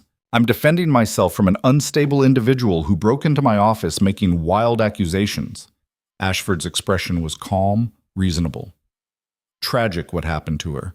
But these decorated veterans, sometimes the trauma catches up with them. They snap, become violent, force security to respond with lethal measures. Hannah's pulse kicked up. This wasn't how it was supposed to go. Ashford was supposed to panic, make mistakes, give them evidence. Instead, he was creating a narrative, a story where she was the threat and he was the victim. Morrison's voice in her ear. Breach in 30 seconds. Hold on. 30 seconds. Hannah had survived on less. You know what your problem is, she said, keeping her voice steady. You're used to fighting people who play by rules. Lawyers, bureaucrats, politicians, people who care about their careers, their reputations, their pensions. And you don't? I lost everything that mattered years ago. My son, my identity, my purpose. Hannah took another step forward. The security guards tensed but didn't move. You can't threaten someone who's already lost it all. You can't buy someone who doesn't want what you're selling. And you definitely can't intimidate someone who stared down worse than you and lived to tell about it. Ashford's jaw tightened. Then what's stopping me from ending this right now? Because I'm not here to stop you. I'm here to make you choose. Hannah met his eyes. You can walk out of this building in handcuffs, facing justice for what you've done. Or you can do something stupid, prove every accusation against you, and spend the rest of your life in a federal prison wondering how you got outplayed by an old nurse. The door exploded inward. Morrison came through first, weapon drawn, federal agents behind him. Richard Ashford, you're under arrest. Hands where I can see them. Ashford's security guards froze, hands moving to weapons but not drawing. Morrison's team had them covered from 3 angles. Conspiracy to commit murder, obstruction of justice, attempted murder of a federal witness. Morrison moved closer, never taking his eyes off Ashford. You have the right to remain silent. I suggest you use it. Ashford's face went pale, then red, then something close to purple. This is illegal. You had no warrant, no jurisdiction. Actually, we do. A woman in a sharp suit entered behind the tactical team. Federal prosecutor, Hannah guessed. She held up documents. Warrant signed 30 minutes ago based on evidence gathered during an ongoing federal investigation. Your communications with known criminals, financial transactions tied to the sabotage, and now threatening a protected witness on federal surveillance. Ashford's mouth worked, but no sound came out. Morrison gestured. 2 agents moved in, secured Ashford's hands behind his back. The private security guards were disarmed, searched, zip-tied. Within 90 seconds, the entire office was under federal control. Ashford found his voice. My lawyers are already being notified, the prosecutor said, along with your board of directors, the SEC, the Defense Department, everyone with a stake in Ashford Defense Systems. By noon, this will be headline news. By tonight, your stock will be worthless. By tomorrow, your company will be under federal receivership. The color drained from Ashford's face. For the first time, Hannah saw real fear in his eyes. Not fear of arrest, fear of losing everything he'd built, everything he was. Good. Morrison approached Hannah. You okay? Yeah. Her hands were shaking again, adrenaline crash. Did we get enough? Audio of him threatening you, video of him signaling his guards, electronic communications between him and Kessler going back 6 months, plus Kessler's testimony, which just became a lot more credible. Morrison almost smiled. Yeah, we got enough. They led Ashford out in handcuffs. Employees stared as he passed, confusion and shock written across their faces. Hannah followed at a distance, watching the man who'd ordered soldiers murdered reduced to another suspect in federal custody. Outside, news vans were already assembling. Somehow, Hannah suspected Morrison had something to do with it. The media had gotten wind of the arrest. Cameras captured everything. Ashford being loaded into a federal vehicle, agents carrying boxes of evidence, the controlled chaos of a major bust. Morrison steered Hannah away from the cameras. We need to get you debriefed. Official statement. Probably testimony before a grand jury. How long? Days. Maybe weeks. Morrison's expression was serious. Hannah, what you did today, walking in there alone, that was the definition of reckless. It worked. It almost got you killed. Almost doesn't count. Morrison shook his head but didn't argue. They drove to a federal building, spent 6 hours going through her statement, documenting everything, building the case that would eventually send Ashford to prison for decades. By the time they finished, night had fallen over Denver. Hannah emerged into cool air and city lights, exhausted down to her bones. Her phone buzzed. Unknown number. She almost didn't answer, but something made her. Captain Whitaker? The voice was familiar. Young, nervous. Kelsey? Yeah, I heard what happened. Saw it on the news. They're saying you're some kind of war hero, that you took down a defense contractor who was trying to kill people. Hannah leaned against the building. It's complicated. I'm sorry, Kelsey's voice cracked, for how we treated you, for not seeing who you were, for everything. You didn't know. I should have. Should have looked past the age thing, the speed thing. Should have seen that you knew what you were doing. A pause. Hannah, they want you to come back. Administration, the board. They're falling over themselves trying to make this right. Hannah's laugh was bitter. 2 days ago, they suspended me. Now they want me back? They're offering your job back, full reinstatement, public apology. Probably a raise if you push for it. Tell them no. Silence on the other end. What? Tell them thank you, but no. I'm done with Silverline. But where will you go? Hannah looked up at the Denver skyline, thinking about everything that had happened. The dismissal, the fight, the revelation, the justice.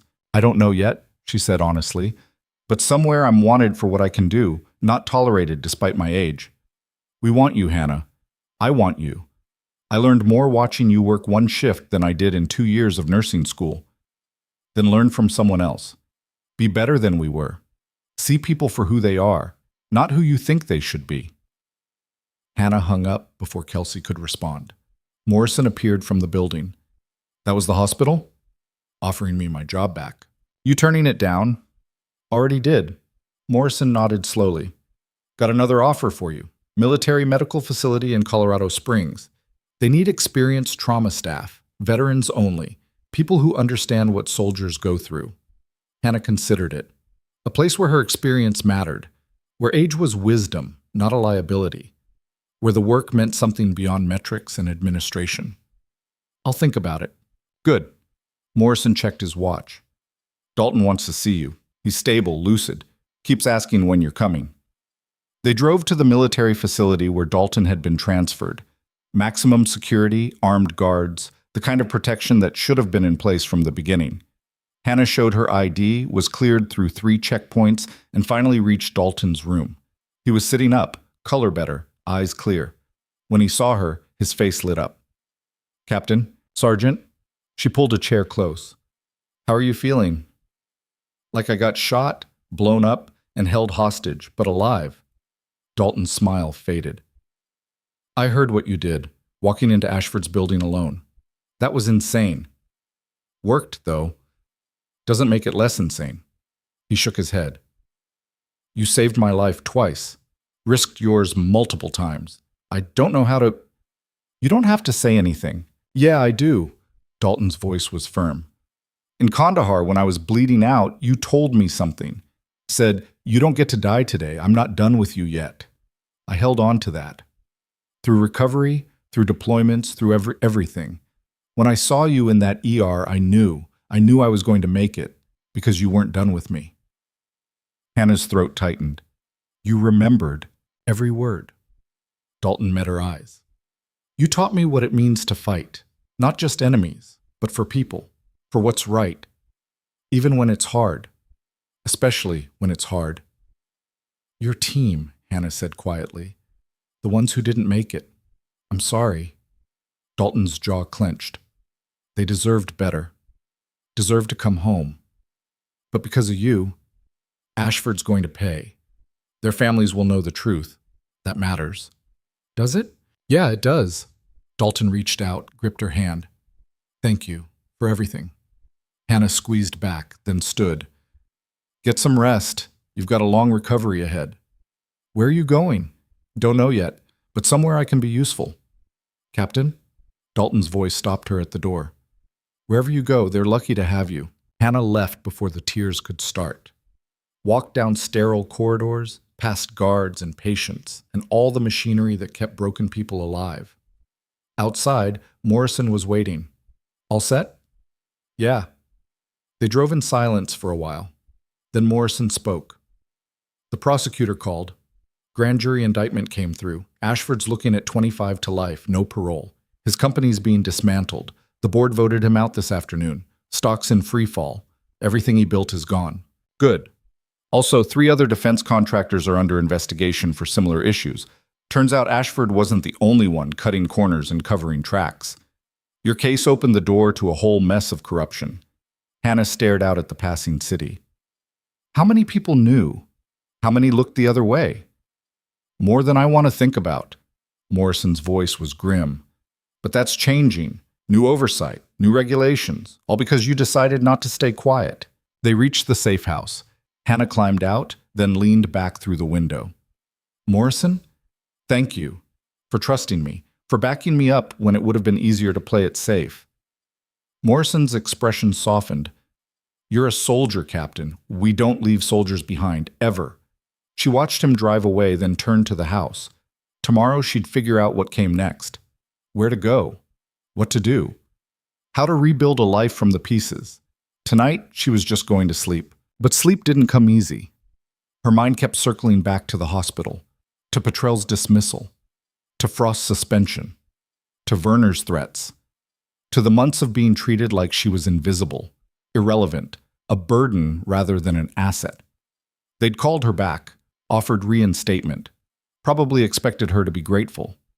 She'd walked away instead, because some things weren't about winning.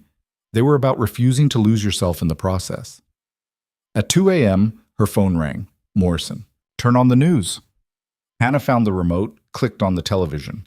Every local station was running the same story. Richard Ashford's empire collapsing in real time. Interviews with former employees, military families demanding answers, politicians scrambling to distance themselves from a man they'd praised at fundraisers months ago. And in the middle of it all, Hannah's story. Not the whole story. Morrison had made sure certain details stayed classified, but enough. Decorated combat medic. 3 tours. Dismissed by the hospital she'd worked at. Saved the soldier everyone else had written off. Exposed corruption that reached the highest levels of military contracting. The reporter stood outside Silverline Medical Center. Hospital administration released a statement this afternoon offering Captain Whitaker her position back and issuing a formal apology. But sources tell us she declined. When asked why, she reportedly said, "I'm done proving my worth to people who refuse to see it." Hannah almost smiled. She'd said that to Kelsey. The girl must have shared it. The story continued. Interviews with people Hannah had saved over the months, patients she'd barely remembered, moments she'd considered routine. They all told the same story. An older nurse who worked harder than anyone, who saw things others missed, who cared more about outcomes than recognition. "She saved my father," one woman said, tears streaming. "The doctor said he was stable. Hannah checked him anyway. Found internal bleeding they'd missed if she hadn't." Another patient, a teenager. "I was scared. The ER was crazy. Everyone was rushing, but she sat with me, held my hand, made me feel like I mattered." Hannah watched, something tight loosening in her chest. The story shifted. Dr. Marcus Petrel appeared on screen looking uncomfortable in a way that suggested someone had put him there against his will. "Captain Whitaker was an exceptional nurse. I failed to recognize her experience and expertise. That failure is on me, and I've submitted my resignation to the hospital board." The reporter pressed, "Do you regret how you treated her?" Petrel's jaw worked. Every day, Hannah turned off the television. Her phone buzzed. Text from Morrison. "You watching this?" "Yeah, how do you feel? How do you... Hannah thought about it. How did she feel? Vindicated? Satisfied?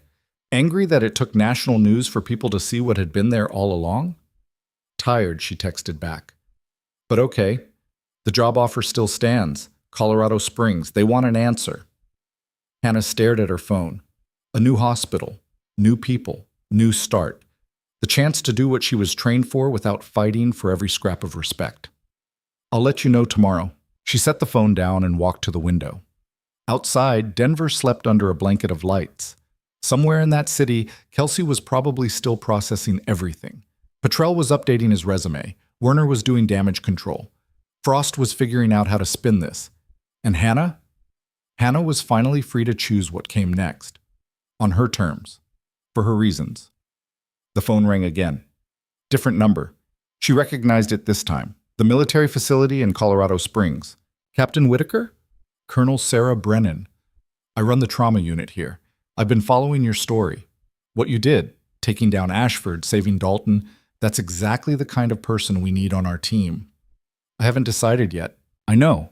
But I wanted you to hear this directly from me. We don't care how old you are. We care what you can do. And from what I've seen, you can do more than half the staff I've got combined. Brennan paused. We're not perfect. We've got our own problems. But we try to get it right. And we value people who've earned their scars. Hannah felt something shift. Not quite hope. She'd learned better than that, but possibility. A door opening. What kind of work? Trauma. Combat injuries. Veterans dealing with wounds that won't show up on any scan. The kind of work where experience matters more than speed, where wisdom beats energy. Brennan's voice was steady, sincere. We need someone who understands what these soldiers have been through. Someone who's been there. When do you need an answer? Take your time. Think it over. But Hannah, whatever you decide, thank you for what you did, for who you are, for not letting them diminish you. The call ended. Hannah stood at the window until dawn broke over the mountains. Somewhere in that growing light was a choice, a direction, a next chapter in a story she'd thought was finished. She pulled out her phone, texted Morrison. Tell Colonel Brennan I accept. When do I start? The response came back in seconds. Monday. Welcome home, Captain. Hannah smiled, really smiled, for the first time in months. Then her phone buzzed again. Unknown number. Against instinct, she answered. Captain Whitaker. The voice was smooth, educated, carrying an accent she couldn't quite place. You don't know me, but I know you. What you did to Richard Ashford, that was impressive, costly, and it's created a very interesting problem. Hannah's blood went cold. Who is this? Someone who worked with Ashford. Someone who has a lot invested in making sure certain information stays buried. Information Ashford kept as insurance. Information that's now in federal custody. If you're trying to threaten me, I'm trying to warn you. Ashford was small time. One company, one man. What you uncovered goes much deeper, and there are people who will do anything to protect it. The voice dropped. You think you've won. You've only scratched the surface, and now you've made yourself a target for forces that make Ashford look like an amateur. Then they can come try. I'm not hard to find. The caller laughed. No, you're not. But Captain, next time you won't see it coming. Next time there won't be a Major Morrison to save you. Next time it'll just end. The line went dead. Hannah stood frozen, phone in hand, as the sun climbed higher and Denver woke to another day. Somewhere in the shadows, something bigger than Ashford was watching, waiting, planning its next move. And Hannah Whitaker, decorated combat medic, dismissed old nurse, the woman who'd taken down a defense contractor with nothing but conviction and courage, realized the war wasn't over. It had only just begun. Hannah didn't call Morrison, didn't panic, didn't second-guess herself. She set the phone down, made coffee, and started thinking like the combat medic she'd been trained to be. Assess the threat, identify resources, formulate a response. The sun was fully up now, painting the safe house in harsh morning light. She pulled out her laptop and started digging. If this conspiracy went deeper than Ashford, there would be connections. Paper trails. Names that appeared in places they shouldn't. 3 hours later, she found the first thread. A board member from Ashford Defense Systems who also sat on the board of 2 other major contractors. Same pattern.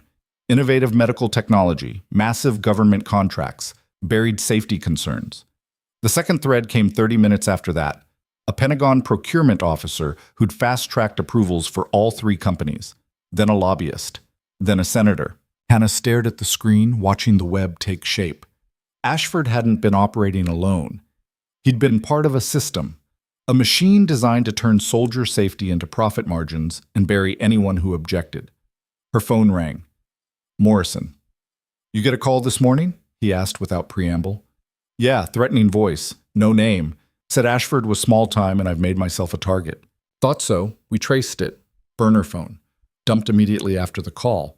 but the location pinged from a building in Washington, D.C., Defense Industry Lobbyist Headquarters. Morrison's voice was tight. Hannah, this is bigger than we thought. Ashford was the tip. There's a whole network behind him. I know. I've been mapping it. Send me what you have. I'm bringing this to the DOJ, full investigation, federal task force. How long will that take? Months. Maybe years. These people have protection, lawyers, politicians in their pockets. Hannah closed her laptop. Then we don't wait for the system. We force their hand, same way we did with Ashford. Hannah, they called to threaten me because I'm a problem they can't ignore. So let's make that problem bigger. Public. Impossible to bury. Morrison was quiet for a long moment. What are you thinking? I'm thinking it's time people knew the truth. All of it. Not just Ashford, the entire system that let him operate. The people who protected him. The politicians who looked the other way while soldiers died. Hannah's voice was steel. I'm thinking it's time to burn it all down. That's dangerous. Everything worth doing is, Morrison sighed. What do you need? Access to Ashford's files, everything federal agents seized, financial records, communications, the insurance files he kept. Those are evidence in an ongoing investigation. I can't just... Yes, you can, and you will, because you know I'm right. Another pause. I'll see what I can do. But Hannah, once you start this, there's no going back. These people will come after you with everything they have. Let them try. She hung up and started making calls. First to a journalist she'd met years ago, someone who'd embedded with military units, who understood what soldiers faced, who had a reputation for burning sources who lied to her. Then to a veterans advocacy group. Then to a congressional aide who'd been trying to push military procurement reform for 3 years. By noon, she had a team, small, fierce, motivated by the same thing that drove her, the certainty that some fights were worth taking even when the odds were impossible. Morrison delivered the files that evening. Encrypted drives, thousands of pages, financial transactions, emails, recorded calls, the accumulated evidence of a conspiracy that stretched from corporate boardrooms to congressional offices. This is everything? Hannah asked. Everything we could legally access, and maybe a few things we couldn't. Morrison's expression was grim. You release this, people go to prison, careers end, companies collapse, but you'll also make enemies of some of the most powerful people in the country. Good. They should have thought about that before they decided soldiers were acceptable losses. Morrison started to leave, then turned back. Hannah? Your son. What was his name? She hadn't talked about him in years. The grief was still too raw, too immediate. But something about Morrison's question, the gentleness in it, made her answer. Michael. Staff Sergeant Michael Whitaker died in Helmand Province, IED. The equipment he was using, the blast-resistant vehicle, had a known defect. Manufacturer buried the reports. Pentagon approved it anyway. He was 26. Morrison's face went pale. Did they ever pay for it? No. The contractor got a slap on the wrist. Some executive retired early with a golden parachute, and my son went into the ground. Hannah's voice was steady, but her hands weren't. That's why I'm doing this. Not just for Dalton, for Michael, for every soldier who died because someone decided profit mattered more than lives. Morrison nodded slowly. Then let's make sure they pay. He left. Hannah opened the files and started reading. The next 72 hours blurred together. Hannah worked with the journalist, a woman named Rebecca Torres, who'd won a Pulitzer for her war coverage, organizing the evidence into something coherent, a story, a narrative, an indictment. Torres was relentless. We need corroboration, multiple sources. We publish this, it has to be airtight, or they'll shred us in court. We have financial records showing payments between defense contractors and Pentagon officials. That's not enough. We need someone on the inside, someone willing to go on record. Hannah thought about it, then made a call she'd been avoiding.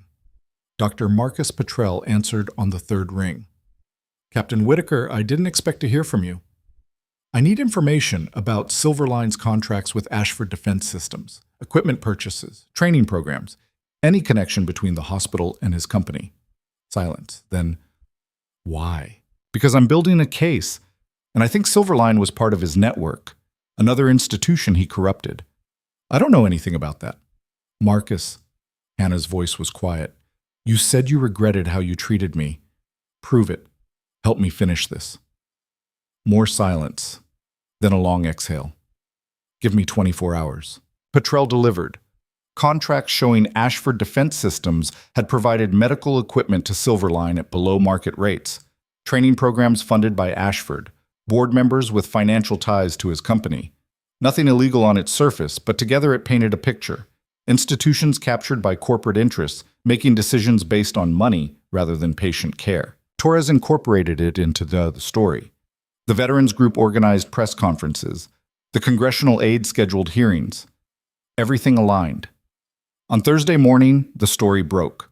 Torres published it across multiple platforms simultaneously, major newspapers, news websites, social media. Within an hour, it was the top story everywhere. Within 2 hours, Congress was demanding investigations. Within 3, the Pentagon had announced an internal review of all procurement contracts. Hannah watched it unfold from the safe house, her laptop showing a dozen news feeds simultaneously. The backlash was immediate and brutal. Corporate lawyers threatened lawsuits. Politicians denied everything. Lobbyists called it a conspiracy theory. But the evidence was there, undeniable, documented, and it kept spreading. Her phone rang constantly, reporters requesting interviews, advocacy groups asking her to speak, even a book publisher offering a contract. She ignored most of it, answered only the calls that mattered. One came from Colonel Brennan at Colorado Springs. Captain, I'm watching the news. What you've done, it's extraordinary. It needed doing. Agreed. But it's also put you in danger. My offer still stands, but I need to know, are you coming here to hide, or are you coming here to keep fighting? Hannah smiled. What do you think? I think you're going to turn my trauma unit into a training ground for the next generation of combat medics who won't tolerate this kind of corruption. Sounds about right? Good. See you Monday. And Captain, bring your armor. You're going to need it. Another call came from Dalton. I saw the news. You did it. You actually did it. We're not done yet. The story's out, but people still need to be held accountable. They will be. Because of you. Dalton's voice was thick with emotion. My team. Their families reached out. They wanted me to tell you thank you for making sure the truth came out, for making sure they didn't die for nothing. Hannah had to close her eyes. I'm sorry it took so long. You have nothing to apologize for. You gave them justice. That's more than anyone else tried to do. They talked for another 10 minutes. When Hannah hung up, she found tears on her face. Not grief this time. Something else. Something that felt almost like peace. The next call came from an unknown number. She almost didn't answer. Then did.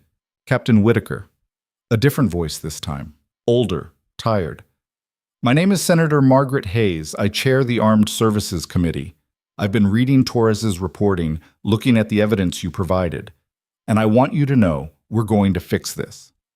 With respect, Senator, I've heard that before. I know. And I know you have no reason to trust me. But I lost a nephew in Afghanistan. Equipment failure. Manufacturer knew about the defect. Covered it up. Sound familiar? Hannah's chest tightened. Yeah. I've been trying to reform military procurement for 5 years. Every time I get close, someone blocks it. Corporate money, political pressure, the usual. Hayes' voice hardened. But you just gave me something I never had before. Evidence too big to bury. A story too public to ignore. A mandate from veterans across the country demanding change. What are you going to do with it? Pass legislation, real oversight, criminal penalties for contractors who hide safety defects, whistleblower protections for military personnel who report problems, and a fund, funded by fines from companies like Ashford, to support families of soldiers killed by defective equipment. Hannah sat down. When? Bill's being drafted now. I'm fast-tracking it. With the public pressure from your story, I can get it through committee in weeks. Floor vote by next month. And if it passes, then companies like Ashford Defense Systems won't be able to operate the way they have. The system changes, and soldiers stop dying for corporate profit. Hayes paused. None of this happens without you, Captain. You know that, right? Hannah looked around the safe house, thought about the journey that had brought her here. The dismissals, the fights, The moments of wondering if any of it mattered. "I just did what needed doing," she said quietly. "That's what makes it remarkable. Most people see what's wrong and look away. You saw it and walked straight toward the fire." Hayes's voice softened. "The nation owes you a debt, Captain. I hope we can repay it." The senator hung up. Hannah sat in silence, letting it all sink in. Her phone buzzed. Text from Morrison. "Turn on CNN." She grabbed the remote. The news anchor was mid-sentence. "Unprecedented congressional action today as the Senate Armed Services Committee announced emergency hearings into military procurement corruption.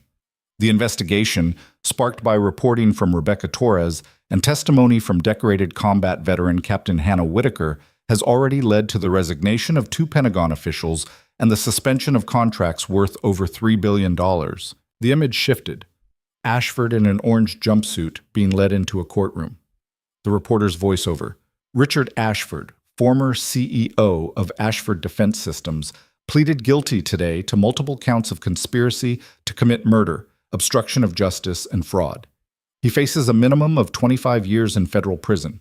In a statement, prosecutors said this is only the beginning, with investigations expanding to include other defense contractors and government officials. Hannah watched as they showed photos of her. Military service photos. The ER at Silverline.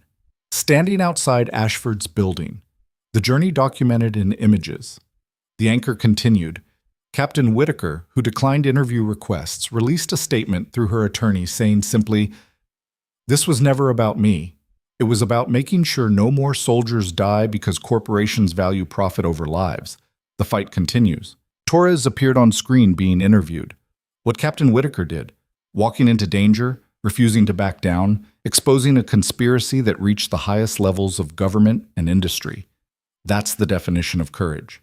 She's a hero, and she's forced us all to confront an uncomfortable truth about how we treat our veterans and who we trust to keep them safe. The segment ended. Hannah turned off the television. Her phone rang again. This time she recognized the number. Kelsey.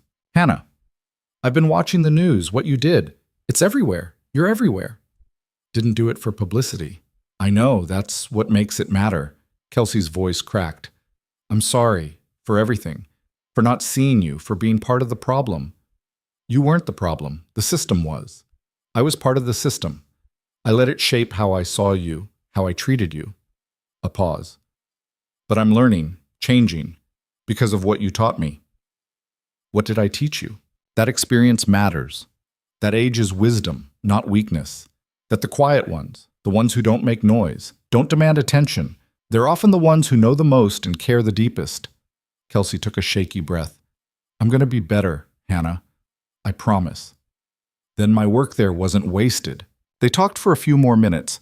When Hannah hung up, she felt something shift. Not forgiveness, that would take time, but understanding.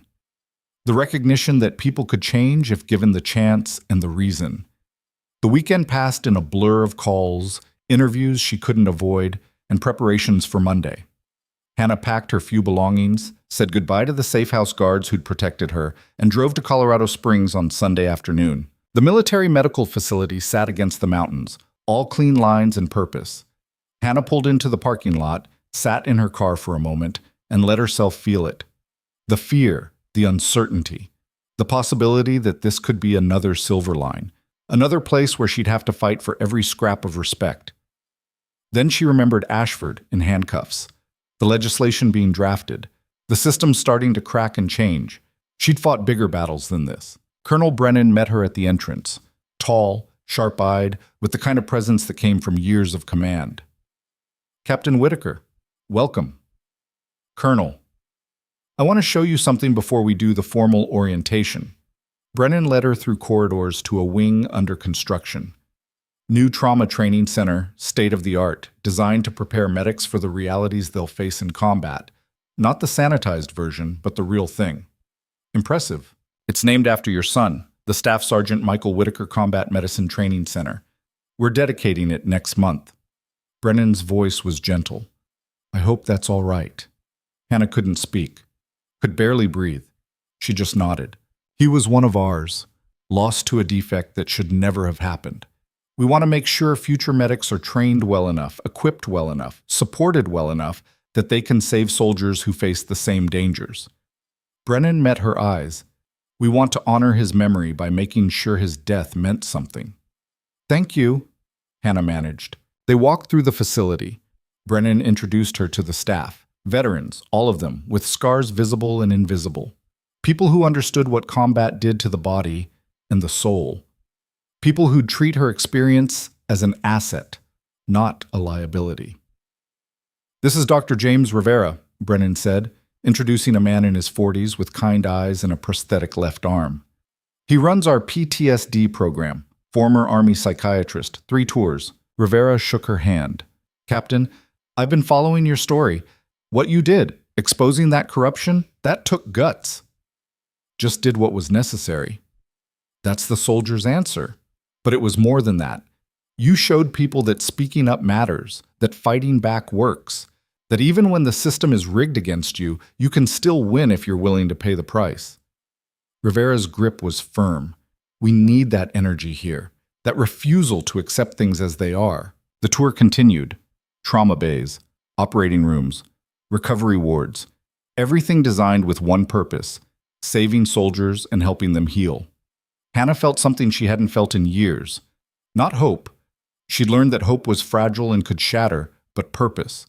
The bone-deep certainty that this was where she belonged, where her experience mattered, where she could make a difference. That night, alone in her new apartment near the facility, Hannah unpacked her single box of belongings. The photo of Michael. A few books. Her uniform, folded carefully, still carrying the weight of everything she'd seen and done. She set the photo on the nightstand and looked at her son's face. That grin, that confidence, that belief that he could make the world better. "I'm not done yet," she whispered. "There's more work to do, more fights to win. But I wanted you to know, I'm still here, still fighting, still trying to make sure what happened to you doesn't happen to anyone else." The photo didn't answer, but for the first time, Hannah didn't need it to. Monday morning arrived cold and clear. Hannah drove to the facility, parked, and walked through doors that didn't feel like barriers. The staff greeted her by name. Not "that old nurse" or "the slow one." Just Captain Whitaker, the person she'd always been. Brennan found her before her first shift. "Big day. Media's still calling. Politicians want you to testify before Congress. Veterans groups want you on their boards. You're in demand." "I just want to work." "I know. But Hannah, you've become something bigger than yourself. A symbol. Someone veterans can point to and say, that's what it looks like to refuse to quit. You don't get to just be a trauma nurse anymore." Hannah considered that. "Then I'll be both. Work here. Help where I'm needed elsewhere. But on my terms. Not because someone's trying to use me for publicity." "Fair." Brennan handed her a tablet. "First patients in Trauma 3. Multi-vehicle accident. Severe injuries. Team's already prepping." Hannah took the tablet and headed for the trauma bay. As she walked, she passed a bulletin board covered in news clippings. Her face stared back from a dozen headlines. Nurse who took down defense contractor. Veteran exposes military corruption. The soldier who wouldn't stay quiet.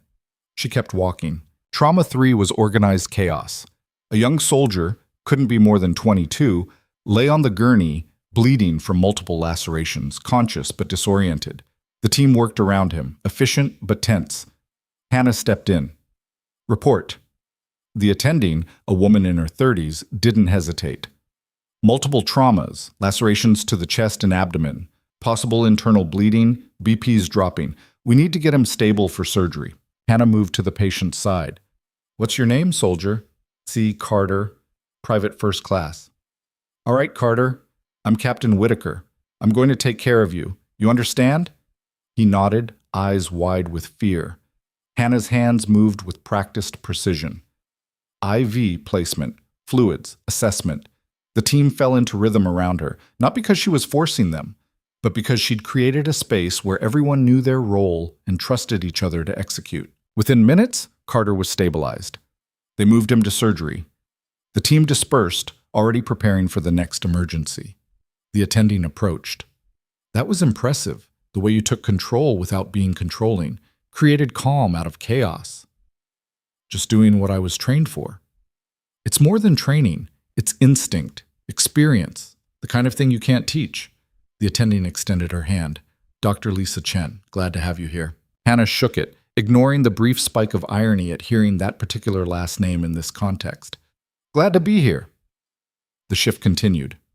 More patients, more emergencies, each one demanding everything Hannah had, and she gave it willingly, because this was what she was made for, not the politics or publicity, the work, the moment-to-moment fight to keep people alive. At the end of her shift, Brennan found her in the locker room. First day, how'd it go? Good, really good. Carter's out of surgery, stable. Surgeon said your stabilization saved his life. Hannah nodded, too tired for more. Hannah, I got a call from Senator Hayes. She wants you to testify before Congress next week. Share your story. Push for the legislation. I'll do it? You sure? It'll be brutal. They'll come after you, try to discredit you. Let them try. Hannah closed her locker. I faced worse. The week passed.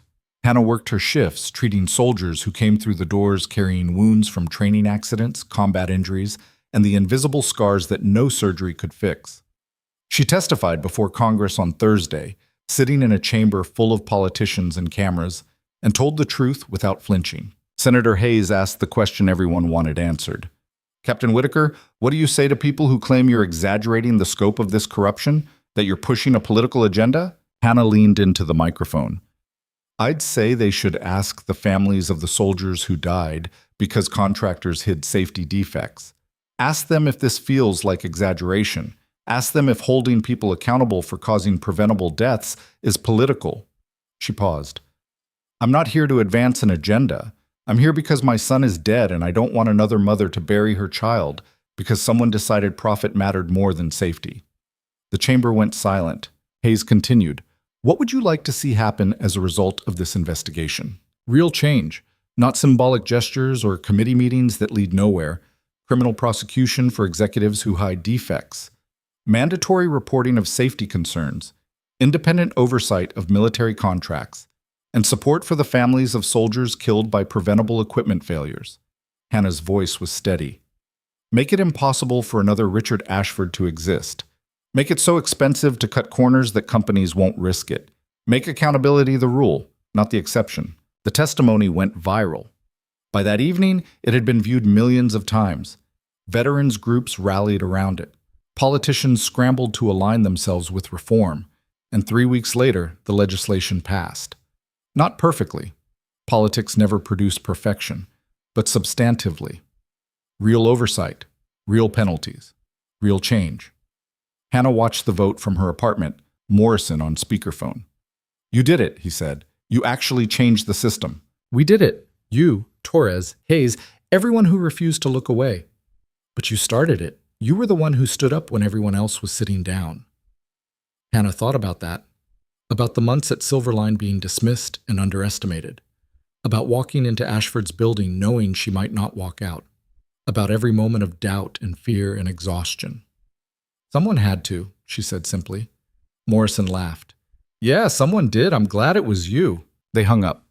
Hannah stood at her window, looking out at the mountains, and let herself feel it. Not pride. She'd never been comfortable with that. But satisfaction.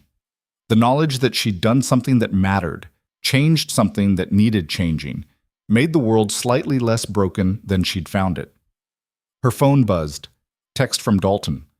Heard the news. You're changing the world, Captain. Proud to know you. Another from Kelsey.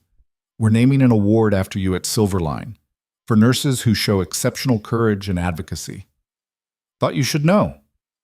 Another from Torres. Round 2, I'm tracking another contractor with similar issues. Could use your expertise. Hannah smiled and set the phone down. The work was never finished. There would always be another fight, another injustice, another battle worth taking. But tonight, she was going to rest. She pulled out the photo of Michael and set it where she could see it. We won one, kid. Not the war, but a battle. And that's something. The next morning, Hannah arrived at the facility early. The trauma center was quiet, waiting for the inevitable rush. She prepped equipment, reviewed charts, and settled into the rhythm that had defined her life for decades. A young medic approached, fresh out of training, nervous energy radiating off him. Captain Whitaker, I just wanted to say, I've been following your story, what you did, and it made me realize why I'm here, why this matters. What's your name? Corporal Davis. Well, Davis, here's what matters. The soldier on that gurney who's counting on you to keep them alive. Everything else, the politics, the corruption, the fights, that's important. But this? She gestured around the trauma bay. This is sacred. Don't ever forget that. Davis nodded, eyes bright with determination. The doors burst open. Ambulance, critical patient. The team mobilized instantly. Hannah moved into position, her hands steady, her mind clear, her purpose absolute. This was who she was. Not the woman who'd been dismissed and underestimated. Not the hero the media had created. Not the symbol veterans pointed to. Just a combat medic, doing the work, saving lives, refusing to quit. The gurney rolled in.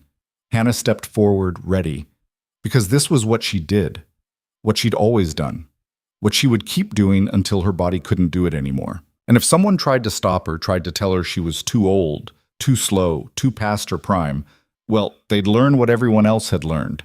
Hannah Whitaker didn't back down. She didn't give up. She didn't disappear. She stood her ground, did her work, and made damn sure the world was better for her being in it.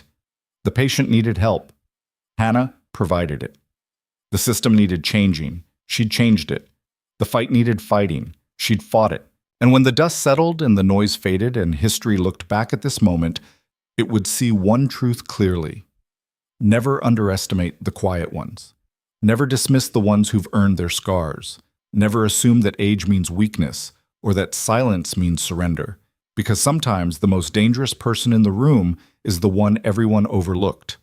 The one who survived everything thrown at them and came out stronger. The one who learned that real power isn't loud or flashy or demanding attention. It's steady, patient, unbreakable. It's Hannah Whitaker saving lives and changing systems and proving that one person, armed with conviction and courage, can move mountains. One patient at a time, one fight at a time, one battle won in a war that never really ends. But damn if she wasn't winning.